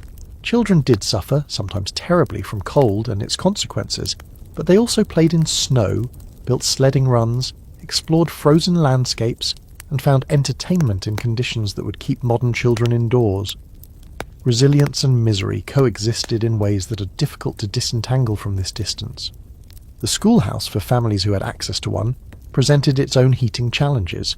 A single stove or fireplace in a building filled with children created temperature zones that ranged from too hot near the heat source to too cold in distant corners. Teachers made seating assignments that rotated students through different temperature zones, attempting to distribute both privilege and discomfort equally. Children sat with shawls and coats on, their breath visible in the air of poorly heated rooms, struggling to concentrate on lessons while their fingers grew numb from cold. Education often decreased during winter months, either because travelling to school was impossible or because children were needed for household labour that increased during cold seasons. The school calendar of later eras, with its long summer break, reflects agricultural realities more than temperature concerns, but in many communities the coldest months also saw reduced school attendance as children remained closer to home fires. The emotional lives of children during winter were shaped by confinement and the stresses that affected their parents. Family tensions increased when people could not escape each other, when work was relentless, when comfort was scarce. Children absorbed these tensions and responded in ways that might include behavioural problems, illness without organic cause, or withdrawal into their own interior worlds. A mother's patience, stretched thin by the demands of winter survival, might snap in ways that left lasting impressions on young minds. Yet there were also moments of warmth that had nothing to do with fire. The warmth of family gathered together, of stories told during long evenings, of small treats and celebrations that broke the monotony.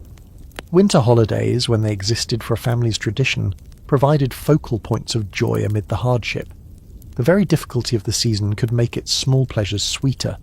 Illness stalks your household with particular menace during winter months, when the conditions that make you cold also make you vulnerable to diseases that your body might have fought off more easily in gentler seasons. The cold itself can kill directly through hypothermia and frostbite, but it also enables a host of other afflictions that claim lives throughout the winter months. Your medicine cabinet, if you can call it that, contains remedies that range from useless to actively harmful, and the medical profession of this era offers little that would pass muster by modern standards. Respiratory infections were the great winter killers. Pneumonia, influenza, consumption. These diseases found easy targets in populations weakened by cold exposure, poor nutrition, and the smoke-filled air of poorly ventilated homes. A cough that began as a minor irritation could progress to fluid-filled lungs and death within weeks, and there was essentially nothing effective that anyone could do once serious infection took hold. Families watched helplessly as loved ones struggled for breath, their lips turning blue from lack of oxygen, their bodies burning with fever even as the room around them remained cold. Here is something that illuminates the helplessness of this medical era. The treatments prescribed for respiratory illness often made patients worse rather than better. Bleeding was still practiced by many physicians, weakening already struggling patients by removing the blood they desperately needed to fight infection. Purgatives and emetics were administered, causing vomiting and diarrhea that dehydrated sick people. Mercury-based compounds were given for various complaints, slowly poisoning those they were meant to heal. The phrase, "the cure is worse than the disease," was literal rather than metaphorical. Frostbite was a more visible threat, the blackened fingers and toes that resulted from cold exposure severe enough to freeze tissue. The treatment recommended by most sources of this era was gradual rewarming, advice that remains sound today. But the execution often went wrong. Rubbing frostbitten skin, which seemed logical as a way to restore circulation, actually damaged fragile frozen tissue. Exposing frostbitten extremities to sudden intense heat, like thrusting frozen hands into hot water, could cause additional injury, and the gangrene that sometimes followed severe frostbite often led to amputation performed without anesthesia, Using techniques that frequently caused fatal infections, hypothermia itself was poorly understood. The progression from shivering to confusion to unconsciousness to death was observed but not scientifically explained, and the recommendations for treatment varied widely.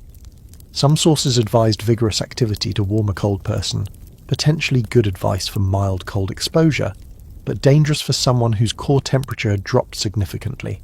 Others recommended alcohol consumption, which actually worsens hypothermia by dilating blood vessels and increasing heat loss. The victims of hypothermia who survived did so despite rather than because of the medical understanding of their era. Folk remedies filled the gap left by professional medicine's limitations.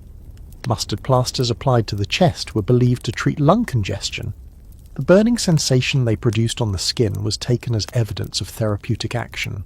Onion poultices, garlic preparations, and various herbal teas were administered according to traditions passed down through generations.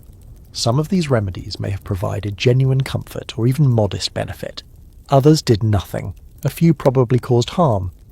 Historians still argue whether the folk medical traditions of this era represented accumulated practical wisdom or simply superstition without foundation. The reality is almost certainly mixed. Some traditional treatments aligned with principles that modern science would validate, while others were based on misunderstandings about how the body worked. Families did the best they could with the knowledge available to them, and their best was often heartbreakingly inadequate. The death rate during winter months was significantly higher than during other seasons, and this elevated mortality affected every community and every social class. The wealthy had advantages: better housing, more fuel, more food, access to whatever medical care existed. But even wealth could not fully protect against the diseases that flourished when cold drove people indoors into close contact with each other. Tuberculosis in particular respected no social boundaries, claiming victims across the economic spectrum. Caring for the sick during winter added another layer of difficulty to already demanding circumstances. Someone had to stay awake through the night to monitor a feverish patient and maintain the fire that kept the sick room warm. Food had to be prepared for those who could eat, and liquids pressed on those who could not. The work of nursing was almost always women's work, performed on top of all the other labour that winter required, creating exhaustion that compromised the caregiver's own health. The psychological burden of winter illness extended beyond the immediate fear of death. Watching family members suffer without being able to provide effective relief was its own form of torture. Wondering whether the cough that your child developed would progress to something fatal, or whether this would be one of the lucky infections that the body fought off successfully, created anxiety that coloured every winter day. The relief when someone recovered was matched only by the grief when someone did not. Quarantine practices, when they existed, were primitive by modern standards. Families sometimes attempted to isolate sick members in separate rooms, but the realities of heating and space often made true isolation impossible.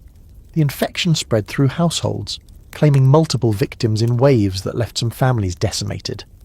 Communities that successfully contained outbreaks did so through luck as much as strategy, and communities that failed paid terrible prices. And yet people endured. They nursed their sick, buried their dead, and continued living through winters that brought sickness as surely as they brought snow. The resilience required was extraordinary, and the emotional calluses that developed from repeated loss were perhaps necessary for psychological survival, even as they seem troubling from a modern therapeutic perspective. A revolution is coming to American homes, though you might not recognize it as revolutionary when you first encounter it.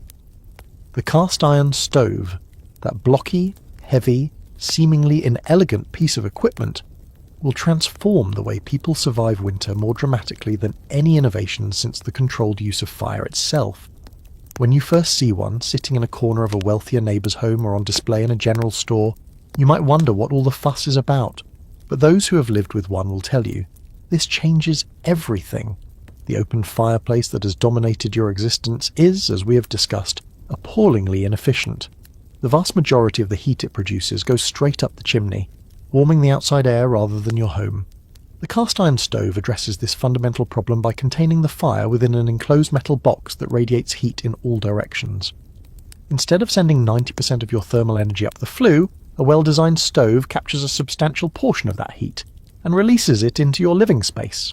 Benjamin Franklin, that inventor of seemingly everything useful in colonial America, developed an early version of this concept in the 1740s.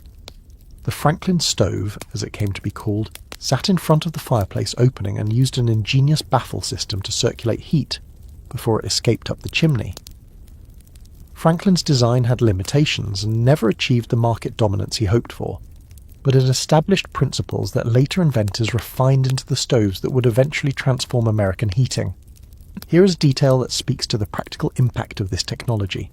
A family that switched from open fireplace to cast iron stove could reduce their firewood consumption by half or more while actually achieving warmer interior temperatures. The mathematics were compelling. Cutting, splitting, hauling and stacking half as much wood meant hundreds of hours of labour saved annually. More wood available to sell or trade meant additional income. A warmer house meant healthier family members, higher productivity and greater comfort.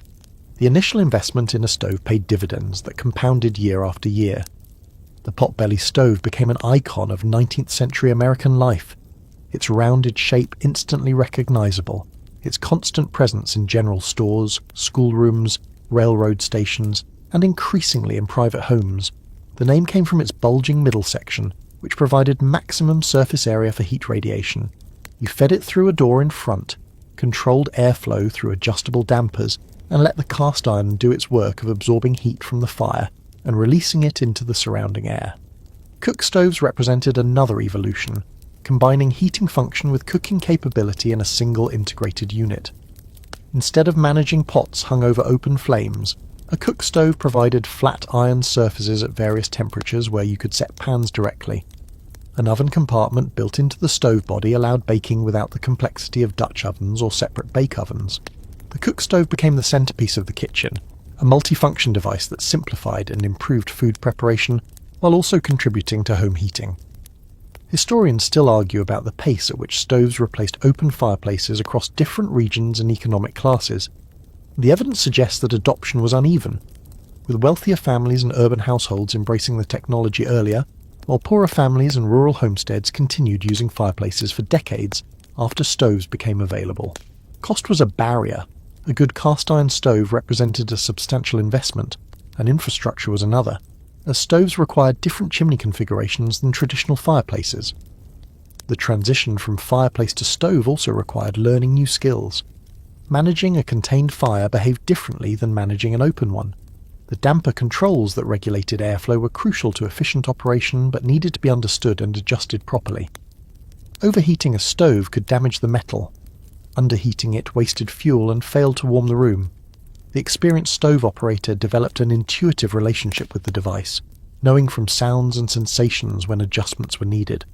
The social dynamics of the heated room changed as well. The fireplace had created a focused gathering point where everyone faced the same direction, toward the flames. The stove radiated heat in all directions, allowing more flexible furniture arrangements and social configurations. The conversation that had necessarily happened facing the fire could now happen facing each other, with the stove as a central heat source, but not an exclusive focal point. The danger profile also shifted. Stoves were hot to the touch, their entire purpose was to radiate heat, and burns from accidental contact were common. Children especially needed to be taught to respect the hot surfaces, and many learned through painful experience. The risk of house fire was reduced in some ways, since fires contained within metal boxes were less likely to throw sparks or spread unexpectedly, but increased in others, as improperly installed or maintained stoves could start chimney fires or ignite nearby combustible materials. The arrival of the stove in a household was often marked as a significant event, remembered and recounted in later years. Families who had endured winters with only open fireplaces experienced the improvement as genuinely transformative. The comfort they had never expected, the reduced labour, the warmer waking temperatures on winter mornings. These changes affected quality of life in ways that are difficult to fully appreciate from a modern perspective where such warmth is taken for granted. As you continue through this winter journey, remember that the stove represents a turning point, a moment when technology began to swing the balance between human comfort and winter's assault. The fireplace era was fading, the stove era was beginning, and eventually central heating would arrive to make even stoves seem primitive. But in the 1800s, the cast iron stove was as revolutionary as anything could be. The winter you experience depends enormously on where you live, and the strategies that keep families alive in Massachusetts would be inadequate or unnecessary in South Carolina.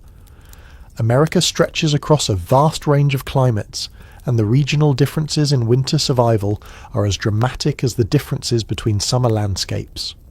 Understanding your specific geography is essential to understanding your specific challenges, and what works in one place might be irrelevant or even counterproductive in another.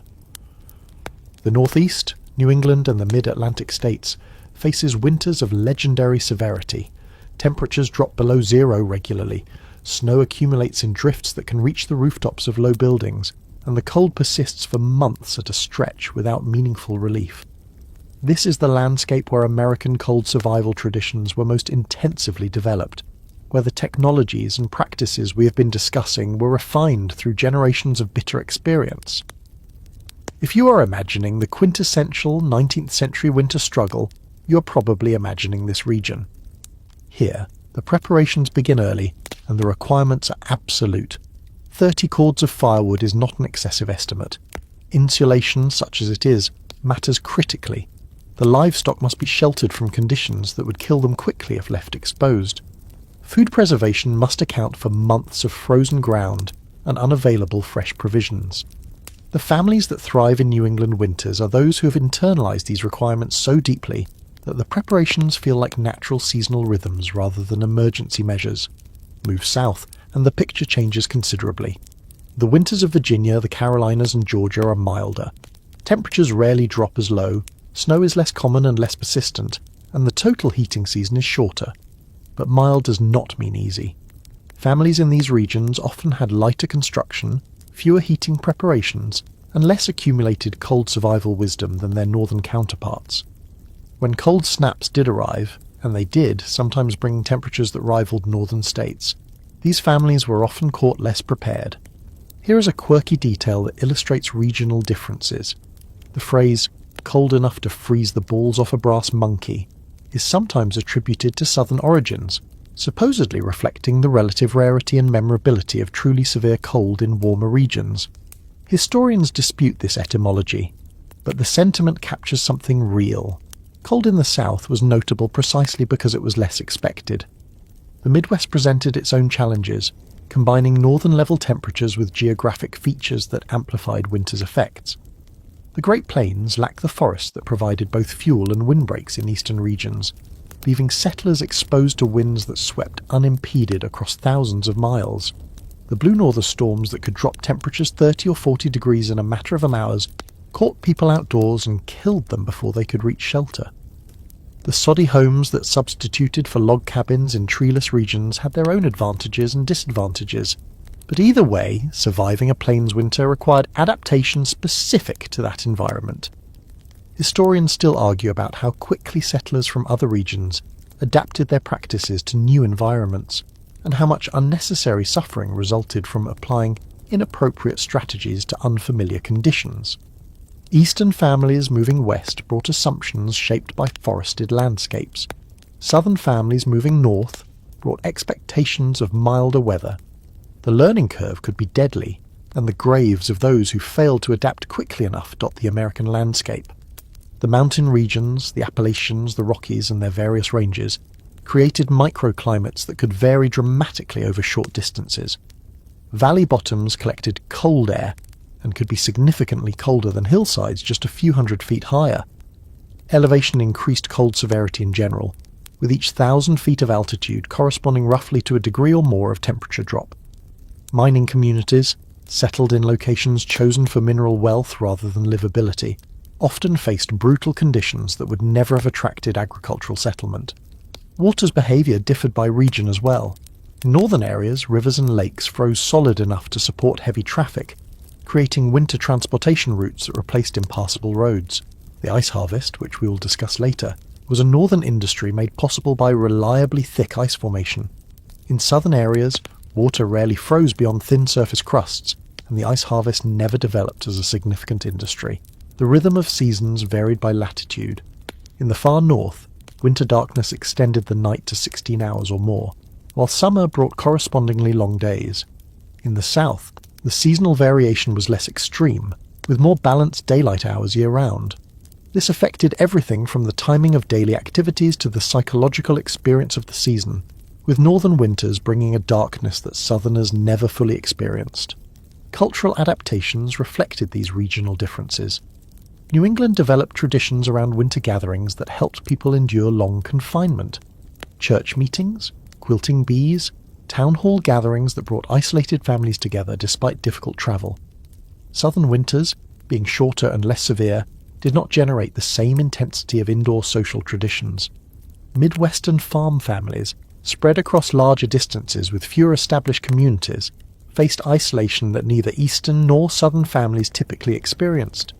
Your survival strategies must be calibrated to your specific geography, and the wisdom that applies in one region may be useless in another. This is why the oral traditions passed down through families were so valuable. They encoded generations of locally adapted knowledge that no general manual could capture. Long before European settlers arrived on this continent, the people who lived here had already solved the problem of winter survival, not perfectly, not without hardship, but with accumulated wisdom spanning thousands of years. Native American peoples across the diverse climates of North America developed strategies for enduring cold that ranged from ingenious to elegant, and the settlers who paid attention to these methods often fared better than those who insisted on doing things their own way. The indigenous peoples of the Northeast had perhaps the most to teach about surviving conditions similar to those European settlers would face. Tribes like the Iroquois, the Abenaki, and the Wampanoag had developed housing, clothing, food preservation, and social organization specifically adapted to harsh winters. Their longhouses and wigwams, constructed with materials and techniques refined over generations, provided shelter that was in some ways superior to the cabins hastily thrown together by newcomers unfamiliar with the land. Wigwams and longhouses used bark, bent saplings, and other materials to create structures with surprisingly effective insulation. The rounded or domed shapes minimized surface area relative to enclosed volume, reducing heat loss. Multiple layers of bark and woven mats created dead air spaces that trapped warmth. Central fire pits with smoke holes designed to draw properly allowed heating without the drafts that plagued European-style fireplaces. When settlers adopted these construction principles, and some did, their comfort improved noticeably. Here is a detail that speaks to the sophistication of indigenous cold weather technology. The designs for cold weather clothing developed by northern peoples were so effective that European explorers and traders adopted them wholesale whenever possible. Moccasins lined with fur, parkas with hoods, mittens made from the right combination of materials. These were not primitive solutions, but refined technologies that represented centuries of optimization for specific environmental conditions. Food preservation and storage among Native Americans included techniques that settlers rarely mastered as effectively. Pemmican, a concentrated mixture of dried meat, fat, and sometimes berries, provided portable, long-lasting nutrition that could sustain people through months when fresh food was unavailable. Underground storage pits, designed to take advantage of the Earth's relatively stable temperatures, kept food supplies safe from both freezing and spoilage in ways that settlers' above-ground storage often failed to achieve. Historians still argue about the extent to which European settlers learned from indigenous peoples versus developing their own parallel solutions to winter challenges. The evidence suggests a complicated picture. Some settlers actively sought out and adopted Native American techniques. Others learned through observation without acknowledgement. Others rejected indigenous methods out of cultural prejudice, and still others remained ignorant of better practices that were available nearby. The seasonal mobility that characterized many indigenous societies was itself a cold weather strategy that sedentary settlers rarely employed. Moving to different locations at different times of year allowed native peoples to take advantage of varied food sources, sheltered valleys, and other geographic features that made winter more survivable. Settlers who committed to permanent homesteads on fixed plots of land gave up this flexibility, sometimes to their significant disadvantage. The social organization of indigenous communities also provided winter survival advantages. Extended family networks, traditions of mutual aid, and cultural norms around sharing resources created resilience that isolated nuclear families on individual homesteads could not match. When one family's food stores ran low, obligations of kinship and community ensured assistance. When labor was needed for winter tasks, collective effort was available. This social infrastructure was as important to survival as any physical technology. The relationship between settlers and indigenous peoples during winter months was often more cooperative than the broader narrative of conflict might suggest.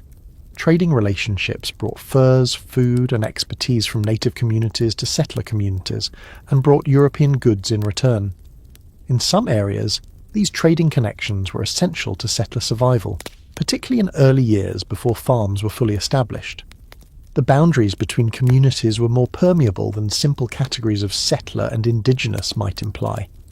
But the relationship was also fundamentally unequal, with settlers taking more than they gave and indigenous peoples losing more than they gained. The lands on which settlers built their homesteads were lands from which native peoples had been displaced, through treaty, purchase, fraud, or violence. The resources that settlers harvested, timber for cabins and firewood, game for food and furs, were resources that native peoples had managed sustainably for generations. The tragedy of this displacement was playing out continuously throughout the 19th century, even as individual settlers and native individuals sometimes helped each other through difficult winters. The wisdom that indigenous peoples had developed over millennia was often lost or ignored rather than incorporated into American practice. Settlers brought their own assumptions about the right way to build, dress, eat, and organize their lives, and these assumptions were reinforced by cultural prejudices that dismissed Native American practices as inferior. The result was unnecessary suffering, settlers dying of cold while better solutions existed nearby, families struggling with problems that had already been solved by people they refused to learn from. This loss of knowledge is one of the great what-ifs of American history. What if settlers had approached indigenous peoples as teachers rather than obstacles?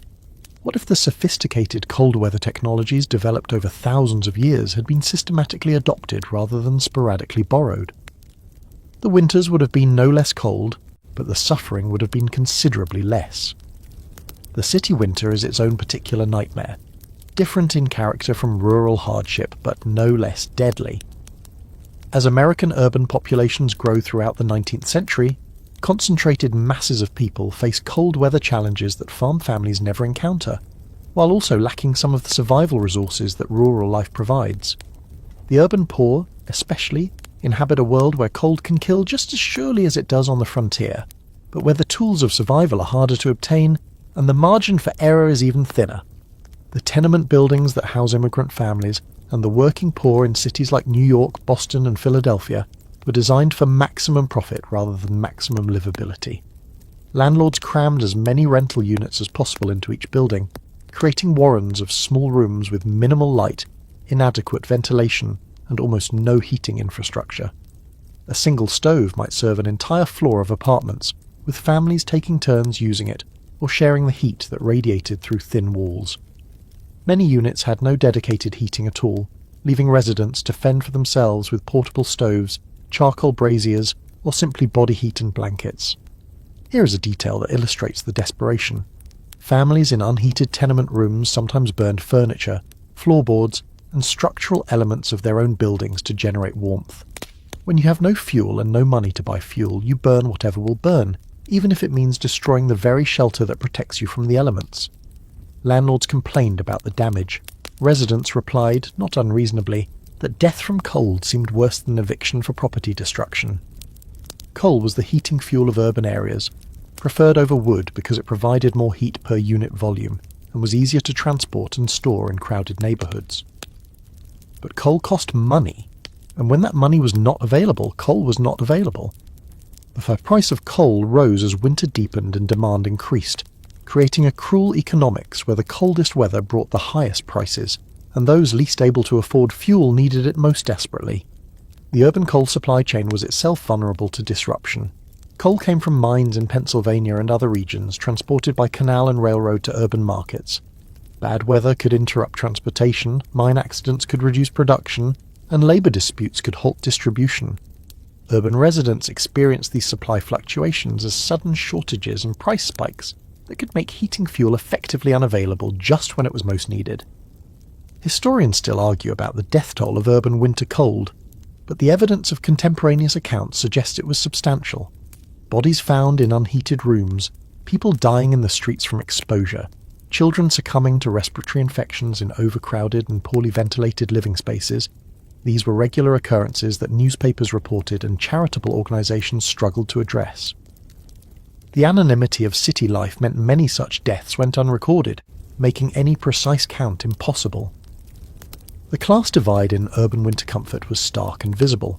Wealthy families lived in well-constructed homes with multiple fireplaces, employed servants to maintain fires through the night, and never wanted for fuel regardless of market prices. They wore quality clothing, ate nutritious food, and had access to medical care when illness struck. Their winter experience, while not as comfortable as modern heating provides, was manageable and survivable. The gap between their comfort and the misery of the poor, often visible across the distance of a single city block, was a source of social tension throughout the era. Charitable organisations attempted to fill some of the gaps that market forces created. Churches, benevolent societies, and early charitable institutions organised coal distributions for the needy, clothing drives, and soup kitchens that provided warm food to those who could not cook for themselves. These efforts saved lives, but they were insufficient to address the scale of the problem. The recipients of charity were those lucky enough to meet eligibility requirements, fortunate enough to be in the right place at the right time, or connected enough to know that help was available. The indoor life of urban winter differed from rural winter in its density and its public quality. Tenement residents could not retreat into the privacy of their own homesteads, because privacy barely existed in their living conditions. Multiple families sharing single rooms, children of different families playing together in cramped spaces, the sounds and smells of neighbours penetrating thin walls. This created a winter experience that was communal whether people wanted it to be or not. Public spaces took on new importance during urban winters. Saloons provided warmth to those who could afford a drink, and sometimes to those who could not, offering a heated room as an implicit part of the transaction. Churches opened their doors for services that also served as warming opportunities. Libraries, where they existed, became refuges for people seeking heat as much as books. The struggle to stay warm became a constant search for any space where warmth might be found. The urban poor developed their own survival strategies, many of which would be familiar to homeless populations today. Sharing body heat in crowded spaces, seeking out steam vents and other sources of waste heat, learning which public buildings were warmest and most tolerant of loitering, creating makeshift shelters in doorways and alleys. These adaptive behaviours represented ingenuity in the face of terrible circumstances, but they were also markers of a society that failed to provide basic survival resources to all its members. Not everyone suffered during American winters. Wealth provided insulation from cold in multiple senses of the word, and the experience of winter among the prosperous was as different from the experience of the poor as anything in 19th century life. Understanding how the wealthy stayed warm illuminates the possibilities that existed and throws into sharper relief the deprivations that most Americans endured. Comfort was achievable in this era. It simply was not achievable by everyone. The homes of wealthy Americans were constructed to different standards than the cabins and tenements where ordinary people shivered. Multiple rooms with multiple fireplaces allowed heat distribution throughout the structure rather than concentration in a single area. Better construction techniques, higher quality materials, and more generous budgets produced walls that actually resisted drafts, windows that actually blocked cold air, and roofs that actually kept out precipitation. The wealthy did not battle the cold from within barely adequate shelters. They occupied homes designed for comfort from the ground up. Servants made a crucial difference. A wealthy household employed staff whose responsibilities included maintaining fires around the clock. The early morning task of rebuilding fires fell to servants who rose before the family, ensuring that employers woke to rooms already warmed rather than to the frozen conditions that greeted most Americans. Fires were tended through the night, fuel was replenished, ashes were removed, and all the labour of heat maintenance was performed by hired hands rather than family members. Here is a detail that captures the luxury divide. Some wealthy homes featured warming systems for the bedding that went far beyond the simple bed warmers available to ordinary families. Servants would heat not just the sheets but the entire bedchamber to comfortable temperatures before the family retired, sometimes using multiple warming devices or even early versions of heated air distribution. The concept of a cold bed was simply not part of wealthy winter experience in the same way. Clothing for the wealthy included materials that most Americans never touched. Fine merino wool, soft and warm without the itchiness of coarser fibres. Imported silk underlayers. fur coats, muffs and hats made from the choicest pelts rather than whatever could be trapped locally. The wealthy were dressed by tailors who understood how to construct garments for both style and warmth, and their wardrobes contained specialised items for different winter occasions. A wealthy woman might own a fur-lined coat for outdoor excursions, a lighter wool wrap for carriage rides, and an elegant but warm house dress for indoor wear. A level of wardrobe specialisation impossible for families who struggle to keep everyone minimally clothed. Food for wealthy tables included fresh items that preserved their availability despite the season. Wealthy families could afford to import foods from warmer climates, extending the variety of their diet beyond what local preservation could provide. Hothouse cultivation, growing plants in heated glass structures, provided fresh vegetables to those who could maintain such expensive infrastructure. The wealthy did not eat salt pork and turnips all winter. They ate roasted meats, varied vegetables and desserts made from sugar and preserved fruits that ordinary families experienced only on special occasions, if at all. Historians still argue about how aware the wealthy were of the suffering that cold caused among the less fortunate, and how much responsibility they felt for addressing that suffering. Some wealthy families were active in charitable efforts, organising coal distributions, funding soup kitchens, and supporting institutions that served the poor. Others maintained comfortable ignorance, insulated from the worst effects of winter poverty by the same wealth that insulated them from cold. The moral response to inequality varied by individual character, religious conviction, and social pressure. Medical care also differentiated the winter experience by class. Wealthy families had access to physicians, however limited the effectiveness of 19th century medicine might have been. They could afford medications, rest and nursing care that gave their bodies the best chance of fighting off winter illnesses. They could maintain the nutrition and warmth that supported immune function. The wealthy got sick in winter too, but their odds of recovery were substantially better than those of the poor. Transportation during winter months was easier for the wealthy, who owned horses, carriages and later, the resources to hire cabs or take advantage of whatever public transportation existed. The wealthy could reach their destinations without long walks through snow and cold, could travel in enclosed vehicles that blocked wind, and could time their journeys to avoid the worst weather rather than being forced out regardless of conditions. The poor walked everywhere, in whatever they could afford to wear, through whatever the weather brought. The psychological experience of winter differed as well. The wealthy could enjoy winter, taking pleasure in snow scenes, sledding excursions, ice skating and other cold weather recreations that require security against the underlying threats of the season. When survival is not in question, cold weather can be beautiful and stimulating rather than simply threatening. The cosy appeal of a warm room with frost on the windows outside is a pleasure available only to those who have no doubt about their ability to maintain that warmth. This stark inequality was not hidden from public view. The contrasts between rich and poor were obvious to anyone who moved through American cities and towns. The political and social implications of these contrasts would fuel reform movements throughout the 19th and 20th centuries. But for most of the 1800s, the inequality of winter comfort was simply accepted as the natural order of things. Survival through American winters was never purely an individual or family matter. It was a community effort, sometimes explicitly organised, and sometimes simply the natural result of people depending on each other in hard times.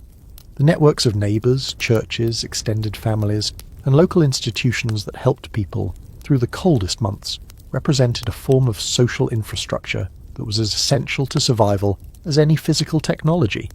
To be alone in winter was to be in danger. To be embedded in community was to have a fighting chance. The barn raising is perhaps the most iconic image of 19th century American community cooperation, but it represents just one example of a much broader pattern of mutual aid that characterized rural life. Neighbors helped neighbors with major tasks throughout the year, and this cooperation intensified during the seasons when failure could mean death. When a family's wood supply ran dangerously low, neighbours might share from their own stores or contribute labour to cut and split more. When illness struck and farm chores went undone, neighbours stepped in to care for animals and maintain essential functions. Here is a detail that illuminates how this cooperation worked. Many communities had informal but well-understood expectations about who would help whom and what kinds of assistance were appropriate. These expectations were reinforced by reciprocity. You helped your neighbours because you knew you might need their help someday, and because failing to help would mark you as someone who could not be relied upon. Social reputation and practical survival were intertwined in ways that encouraged cooperation even among people who might not have chosen to be friends. Churches served as organising institutions for winter mutual aid in ways that went beyond their spiritual functions. Religious communities brought people together regularly throughout winter months, providing opportunities for information sharing, need identification, and coordination of assistance. Ministers often knew which families were struggling and could quietly arrange help from those with resources to spare. The church building itself provided a heated public space for gatherings that served social as well as religious purposes. Quilting bees, which we discussed earlier, were one of many social events that combined productive work with community connection during winter months. Sewing circles, barn dances, spelling bees, singing gatherings, and various other organised activities brought isolated families together, breaking the monotony of winter confinement, while also reinforcing the social bonds that made mutual aid possible. These gatherings were not luxuries but necessities, maintaining the human connections that survival required. Historians still argue about whether 19th century community cooperation represented genuine altruism or simply self-interested exchange disguised in the language of neighbourliness. The answer is almost certainly both. People helped each other from mixed motives that included genuine care, calculated self-interest, religious obligation, and social pressure. The important point is that the cooperation happened regardless of motivation, creating resilience that individual families could not have achieved alone. Extended family networks provided another layer of winter support. Adult siblings living in proximity, grandparents residing with or near their children's families, cousins and more distant relations maintaining connections across generations. These kinship webs created obligations and opportunities for mutual assistance. A widowed grandmother might move between her children's homes through the winter, contributing labour and wisdom while reducing the burden on any single household. Young men might spend the coldest months helping at a relative's farm in exchange for room and board. The nuclear family was embedded in larger structures that shared resources and risks. The isolation that some families experienced was itself understood as dangerous, and communities developed mechanisms to check on remote households during severe weather. After major storms, neighbours might ski or snowshoe to homesteads that had been cut off, ensuring that residents were alive and had adequate supplies. These welfare checks were acts of genuine kindness, but they were also practical community self-interest. A family that died in isolation became a loss to the entire community, a gap in the network that everyone depended upon. Information sharing was a crucial function of winter community gatherings. Successful techniques for weathering the cold spread through conversation. A better way to bank a fire, a food preservation method that someone had tried successfully, a folk remedy that seemed to help with winter illness. This oral transmission of knowledge meant that community members were not limited to their own experience, but could benefit from the accumulated wisdom of everyone around them. Innovation happened when someone tried something new and it worked. Dissemination happened when they told their neighbours about it. The obligations of community cut both ways, of course. Families that could not meet their responsibilities, that took help without reciprocating, that failed to contribute to collective efforts, that isolated themselves from community life, face social consequences that could make their winters even harder. Being part of a community meant accepting its expectations and conforming to its norms, which was not always easy or pleasant, but the alternative, facing winter alone, was worse. The decline of this community infrastructure in later generations would be one of the great social transformations of American history, as geographic mobility, urbanization, and increasing wealth reduced the practical necessity of mutual aid. Central heating and modern construction made survival less dependent on cooperative effort. People could be more independent because the threats that required interdependence had been reduced. But something was also lost in this transition, a quality of human connection forged in shared hardship that prosperity could not replicate. And the cold that traps you in your home does not merely chill your body, it can freeze your mind, shrinking your world to the dimensions of a single room and the faces of the same people you have seen every day for months. Cabin fever is not just a quaint phrase, but a genuine psychological phenomenon, the product of confinement, monotony, reduced sunlight, and the grinding stress of constant cold management. Surviving winter physically while losing your sanity would hardly count as survival at all, and so the mental battles of the season matter as much as the physical ones. The days are short and the darkness is long. In northern latitudes, during the deepest winter, useful daylight might last only 8 or 9 hours, with the sun rising late and setting early, its arc across the sky so low that it barely clears the horizon. The darkness presses in from both ends of the day, requiring candles or firelight for any activity beyond sleeping. This chronic low-light environment affects mood in ways that modern psychology has documented, but 19th century people experienced without understanding. What we now call seasonal affective disorder was simply part of winter's burden. Its symptoms endured without the terminology to describe them. Here is a detail that speaks to the psychological weight of winter confinement. Some communities recorded dramatic increases in domestic violence, alcohol abuse, and interpersonal conflict during winter months, patterns that modern researchers would attribute to the stress of confined living. Families that functioned well enough in warmer seasons, when members could spend time outdoors and apart from each other, became pressure cookers when cold forced everyone into the same small space, hour after hour, day after day, week after week. The boredom was relentless. Modern people, with instant access to global entertainment through devices in their pockets, can barely imagine the entertainment scarcity of 19th century winter life.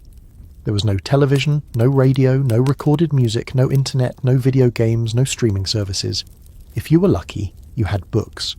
But many families owned few, if any, books beyond a Bible and perhaps an almanac. If you were very lucky, someone in your household could play a musical instrument. If you were unlucky, you had nothing but conversation, and the supply of things to say to people you'd been talking to for months could run thin. Work provided structure and purpose, but work also exhausted. The endless demands of fire maintenance, animal care, food preparation, and household upkeep left little energy for recreation, even when time allowed.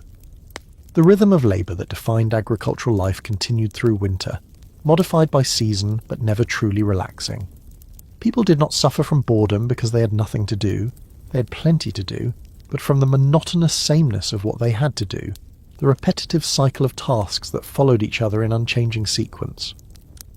Historians still argue about how 19th century Americans maintained their mental health through winter confinement, with some emphasizing religious faith, others community connection, others the satisfaction of meaningful work, and still others suggesting that mental health as we conceptualize it today was simply a less central concern for people whose primary focus was physical survival.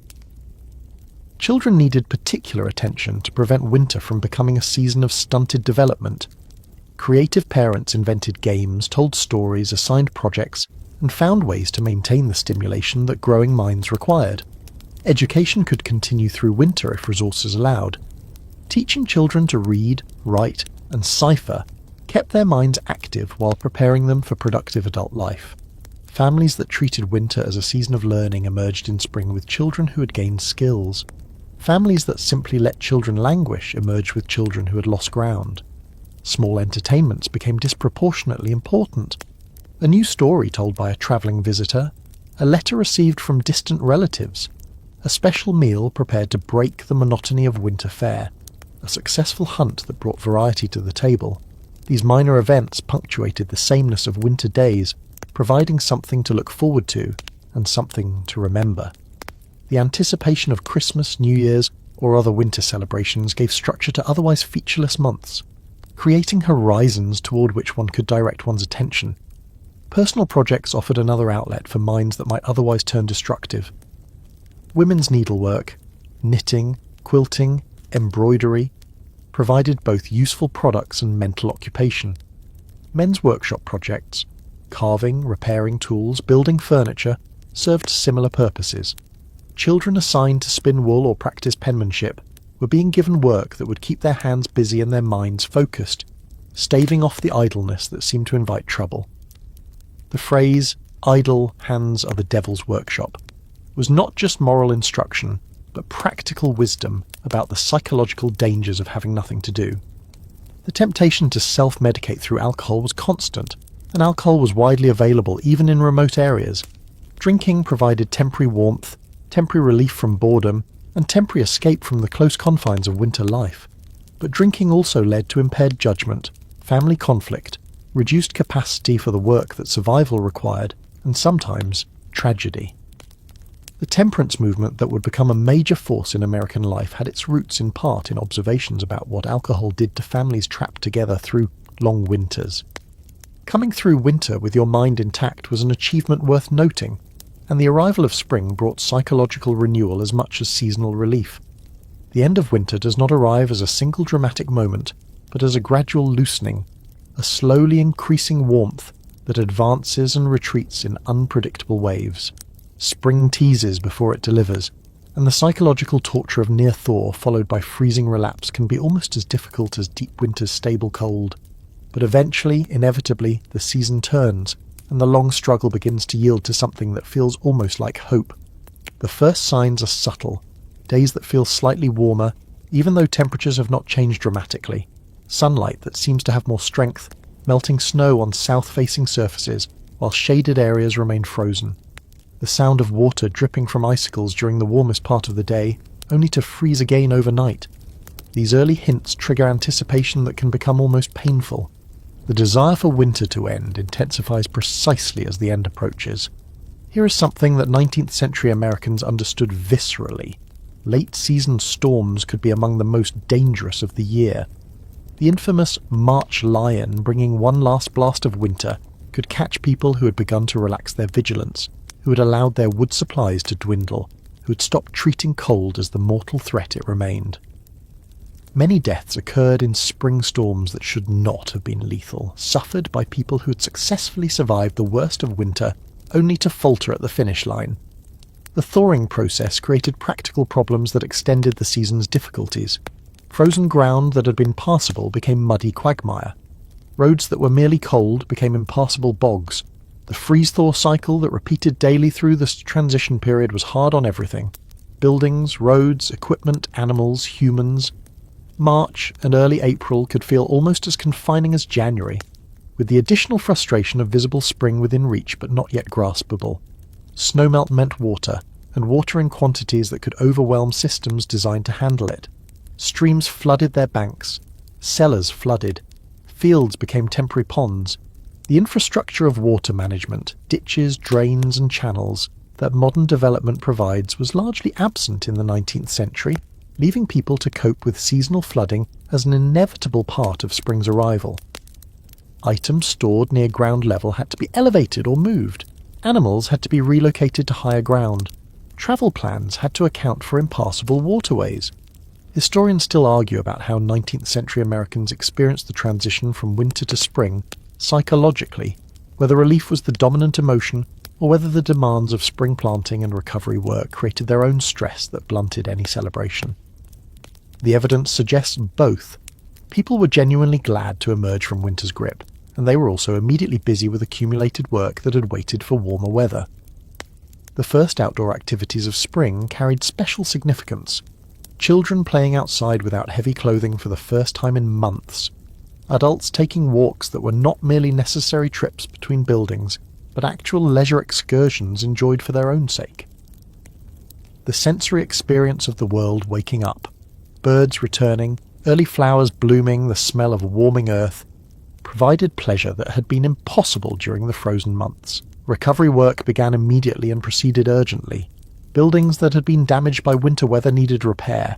Fences that had been knocked down by snow or wind needed rebuilding. Animals that had been confined needed space to range. Equipment that had been stored needed preparation for the coming season's use.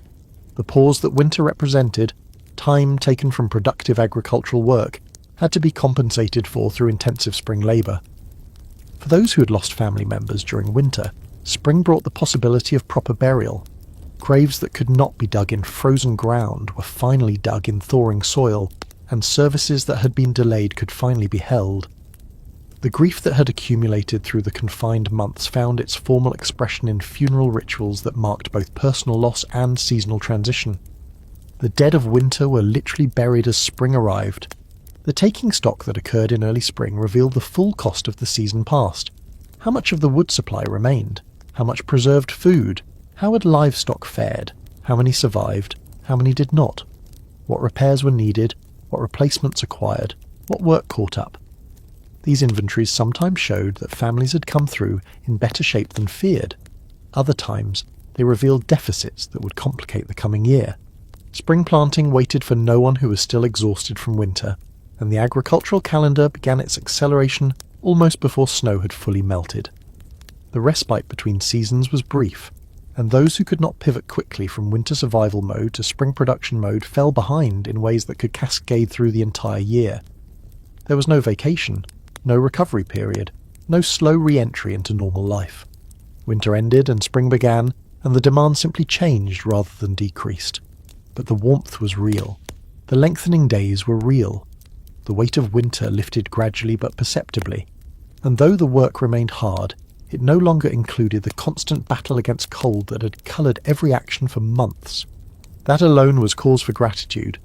We live in a world so thoroughly transformed by technology that the survival skills of 2 centuries ago have largely vanished from common knowledge.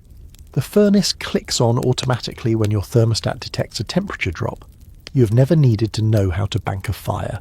The grocery store stocks fresh vegetables year-round. You have never needed to master food preservation. Your home was built to meet modern insulation standards. You have never needed to spend autumn chinking gaps between logs. This is progress, unmistakably, but something has also been lost.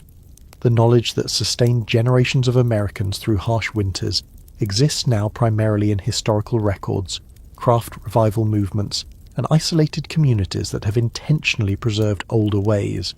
Most people could not survive a 19th century winter if transported back in time, lacking not just the physical infrastructure but the skills, knowledge, and psychological preparation that their ancestors possessed. We are adapted to our environment just as they were adapted to theirs, but our environment has changed so dramatically that the old adaptations have become irrelevant. Here is a detail that captures this loss. The number of people who can successfully start a fire using nothing but matches, kindling, and firewood without newspaper, lighter fluid, or other modern accelerants is surprisingly small. This skill, which was universal knowledge for our ancestors, has become specialised expertise possessed primarily by campers, survivalists, and craft enthusiasts. The basic competency that separated the living from the dead in earlier eras is now a hobby interest. Some of the lost skills would be useful to recover. Food preservation techniques that do not require electricity, canning, smoking, salting, root cellaring, represent knowledge that could matter in emergencies or for those seeking more self-sufficient lifestyles. Basic carpentry skills, once universal among rural men, have become professional specializations. Textile skills, spinning, weaving, knitting, quilting, that were essential to providing clothing and bedding, are now craft hobbies or industrial processes. Each of these skills represented capability that families once possessed and have now outsourced. The psychological resilience that winter demanded has also faded as winters have become gentler experiences. Modern Americans can go entire winters without meaningful cold exposure, moving from heated home to heated car to heated workplace in continuous climate-controlled comfort. The mental toughness required to endure months of genuine hardship, the patience to wait out difficult circumstances without complaint, the community solidarity forged through shared struggle. These qualities have fewer opportunities for development when the struggles they developed from have been eliminated. Historians still argue about whether the skills and qualities lost to modernization matter beyond nostalgia, or whether they represent capabilities that truly have no further application. The answer probably depends on circumstances. For those living in developed urban areas with reliable infrastructure, the old skills may indeed be curiosities without practical relevance. For those in vulnerable circumstances, areas prone to power outages, regions facing economic instability, individuals committed to self-sufficient lifestyles, the old knowledge retains genuine value. Climate change adds another dimension to this consideration. The weather patterns that our infrastructure was built to handle are shifting in unpredictable ways. The cold snaps that occasionally disable power grids remind us that central heating depends on complex systems that can fail. The supply chain disruptions that periodically empty grocery shelves remind us that food security depends on networks we do not control. The skills our ancestors used to survive without these systems might become relevant again in ways we cannot fully anticipate. Teaching these skills, to children, to interested adults, to anyone who wishes to learn, has value that extends beyond practical application. Understanding how people survived before modern conveniences creates appreciation for what we have now. Learning the effort required for basic survival puts our complaints about minor discomforts in perspective. Connecting with ancestral knowledge provides a sense of continuity across generations that purely contemporary education cannot offer. The craft revival movements that have emerged in recent decades represent one form of this reconnection. People learning to knit, to preserve food, to work with wood, to raise small livestock. They are reclaiming capabilities that their great-grandparents would have considered basic. The motivation is often as much meaning as utility. People find satisfaction in creating what they could more easily purchase, in understanding processes that have been rendered invisible by industrialization. Whether these skills will ever be needed for survival, they enrich the lives of those who possess them. The ultimate lesson from the winter survival practices of earlier eras might be humility. Our ancestors were not simple people living simple lives. They were sophisticated problem solvers deploying accumulated wisdom to address challenges that would overwhelm most of us today. They knew things we have forgotten, and they could do things we cannot do. The progress that has freed us from their hardships has also made us dependent on systems they never needed. We should be grateful for what we have while remaining aware of what we have lost. The images that come to mind when we think of 19th century American winters are often touched by nostalgia, softened by distance, romanticized by time's passage. The Currier and Ives prints, the Norman Rockwell sensibilities applied retroactively, the cosy cabin with smoke rising from the chimney. These familiar pictures obscure realities that were far less charming. Separating mythology from history matters because mythology can prevent us from understanding what actually happened and why it matters. The mythological version of Winter Past features happy families gathered around roaring fires, children playing joyfully in pristine snow, and hardy pioneers facing challenges with cheerful determination. This version acknowledges difficulty but frames it as character building rather than genuinely dangerous. It suggests that people were tougher then, more resourceful, more connected to the land and to each other, and that we have lost something important in our transition to modern comfort. Here is what the mythology leaves out: the frozen corpses, the amputated limbs, the babies who did not survive their first winter, the families who starved when supplies ran out, the fires that killed entire households, the isolation that drove people to madness, the diseases that spread through confined spaces, the grinding poverty that made every winter a calculation of who might not survive. The past was not a simpler time, it was a deadlier time, and the people who lived through it were not more virtuous than we are, but simply faced with fewer options. The "they were tougher then" narrative deserves particular scrutiny. Were 19th century Americans actually more physically and psychologically resilient than modern Americans? The evidence is mixed at best. They endured more, certainly, but endurance under duress is not the same as superior toughness. Many people did not endure. They died, or suffered permanent damage, or were broken by experiences that they had no choice but to face. The survivors were not necessarily tougher than the victims, they were often simply luckier. Historians still argue about how to balance accurate representation of historical hardship against the risk of presentism, judging the past by the standards of the present in ways that distort understanding. The goal should be neither romanticization nor condemnation, but simply accuracy. People lived as they could, using the resources available to them within the constraints imposed by their circumstances. They did the best they could, and their best was sometimes remarkable and sometimes inadequate. The frontier cabin as icon represents particularly troublesome mythology. These structures were often temporary expedients, built quickly with the intention of replacement once circumstances allowed. They were not charming retreats from modern complexity, but barely adequate shelters that people lived in because they had no alternative. The romanticization of cabin life overlooks the urgent desire most cabin dwellers had to improve their circumstances as soon as possible. Similarly, the mythology of self-sufficiency obscures the reality of interdependence. The rugged individualist, making it alone against the wilderness, is largely a fictional creation. Real frontier families depended on neighbours, communities, trading networks, and wider social structures that the individualist mythology ignores.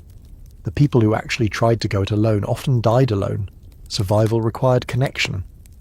The suffering of marginalized groups is particularly poorly served by romantic mythology. The experiences of the urban poor, of recent immigrants, of indigenous peoples displaced from their lands, of enslaved people in whatever conditions their enslavers provided.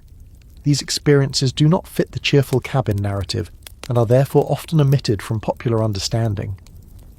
The winter was hardest for those with the fewest resources, and their hardships deserve acknowledgement rather than erasure. Understanding the past accurately serves multiple purposes. It provides appropriate gratitude for the improvements that have occurred, the progress that means we need not fear winter as our ancestors did. It provides perspective on our complaints, the minor inconveniences that seem significant until compared with genuine hardship. And it provides knowledge that might actually be useful, insights from how people coped that could inform our own responses to challenges we have not yet faced. The truth about 19th century American winters is that they were genuinely difficult, that people genuinely suffered, that many people died who should not have died, and that the survivors managed through a combination of skill, community, and luck.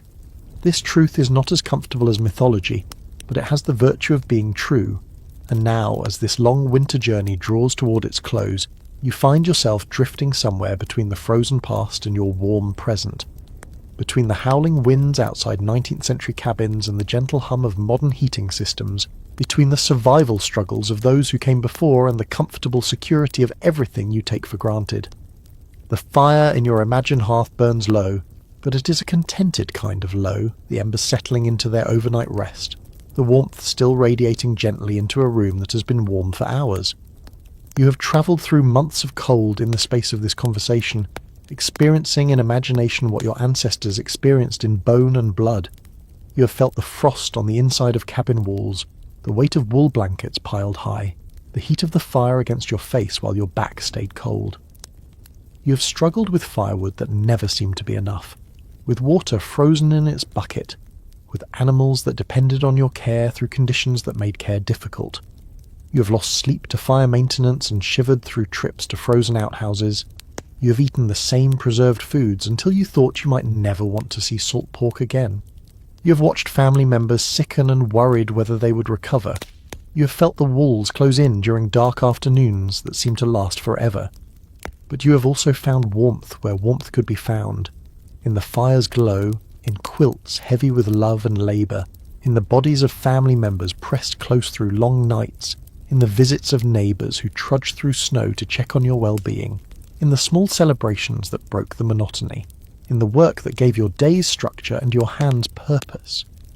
You have discovered that humans are remarkably adaptable creatures, capable of finding contentment even in difficult circumstances, capable of creating community even when conditions encourage isolation, capable of surviving what seems unsurvivable through stubbornness and ingenuity and simple refusal to give up. The spring that finally came to those winter-weary ancestors is coming for you now too, in a different sense. Your journey through this history is ending, and you are emerging back into your modern life, where the thermostat will keep your home warm without effort, where food is available in any season, where clothing is soft and plentiful, where the cold is an inconvenience rather than a threat. You return with new appreciation for what you have, new understanding of what others have endured, new respect for the distance between then and now. The final embers in the imagined hearth glow soft orange, pulsing gently with each breath of air that reaches them. Outside the cabin window the winter night is still and cold, but inside there is warmth enough. Always warmth enough if you have done the work and made the preparations and accepted the help of those around you. The covers are heavy on your bed, the night is deep, and sleep is pulling you down into its welcoming darkness. Those who survived those winters are your ancestors in one sense or another, the people whose endurance made the world you inhabit possible, whose struggles created the prosperity you enjoy, whose children and grandchildren and great-grandchildren eventually became the society you live in. You carry forward something of their resilience, something of their determination, something of their capacity to endure what must be endured and emerge whole on the other side. Let your breathing slow now, deeper and longer with each passing moment. Let your muscles release the tension they have been holding, the small knots of worry and attention that accumulate through every waking day. Let your thoughts drift like snowflakes falling, each one beautiful and unique and ultimately settling into a peaceful blanket of rest. The fire does not need your attention. The night does not need your vigilance. For now, for this moment, everything is exactly as it should be.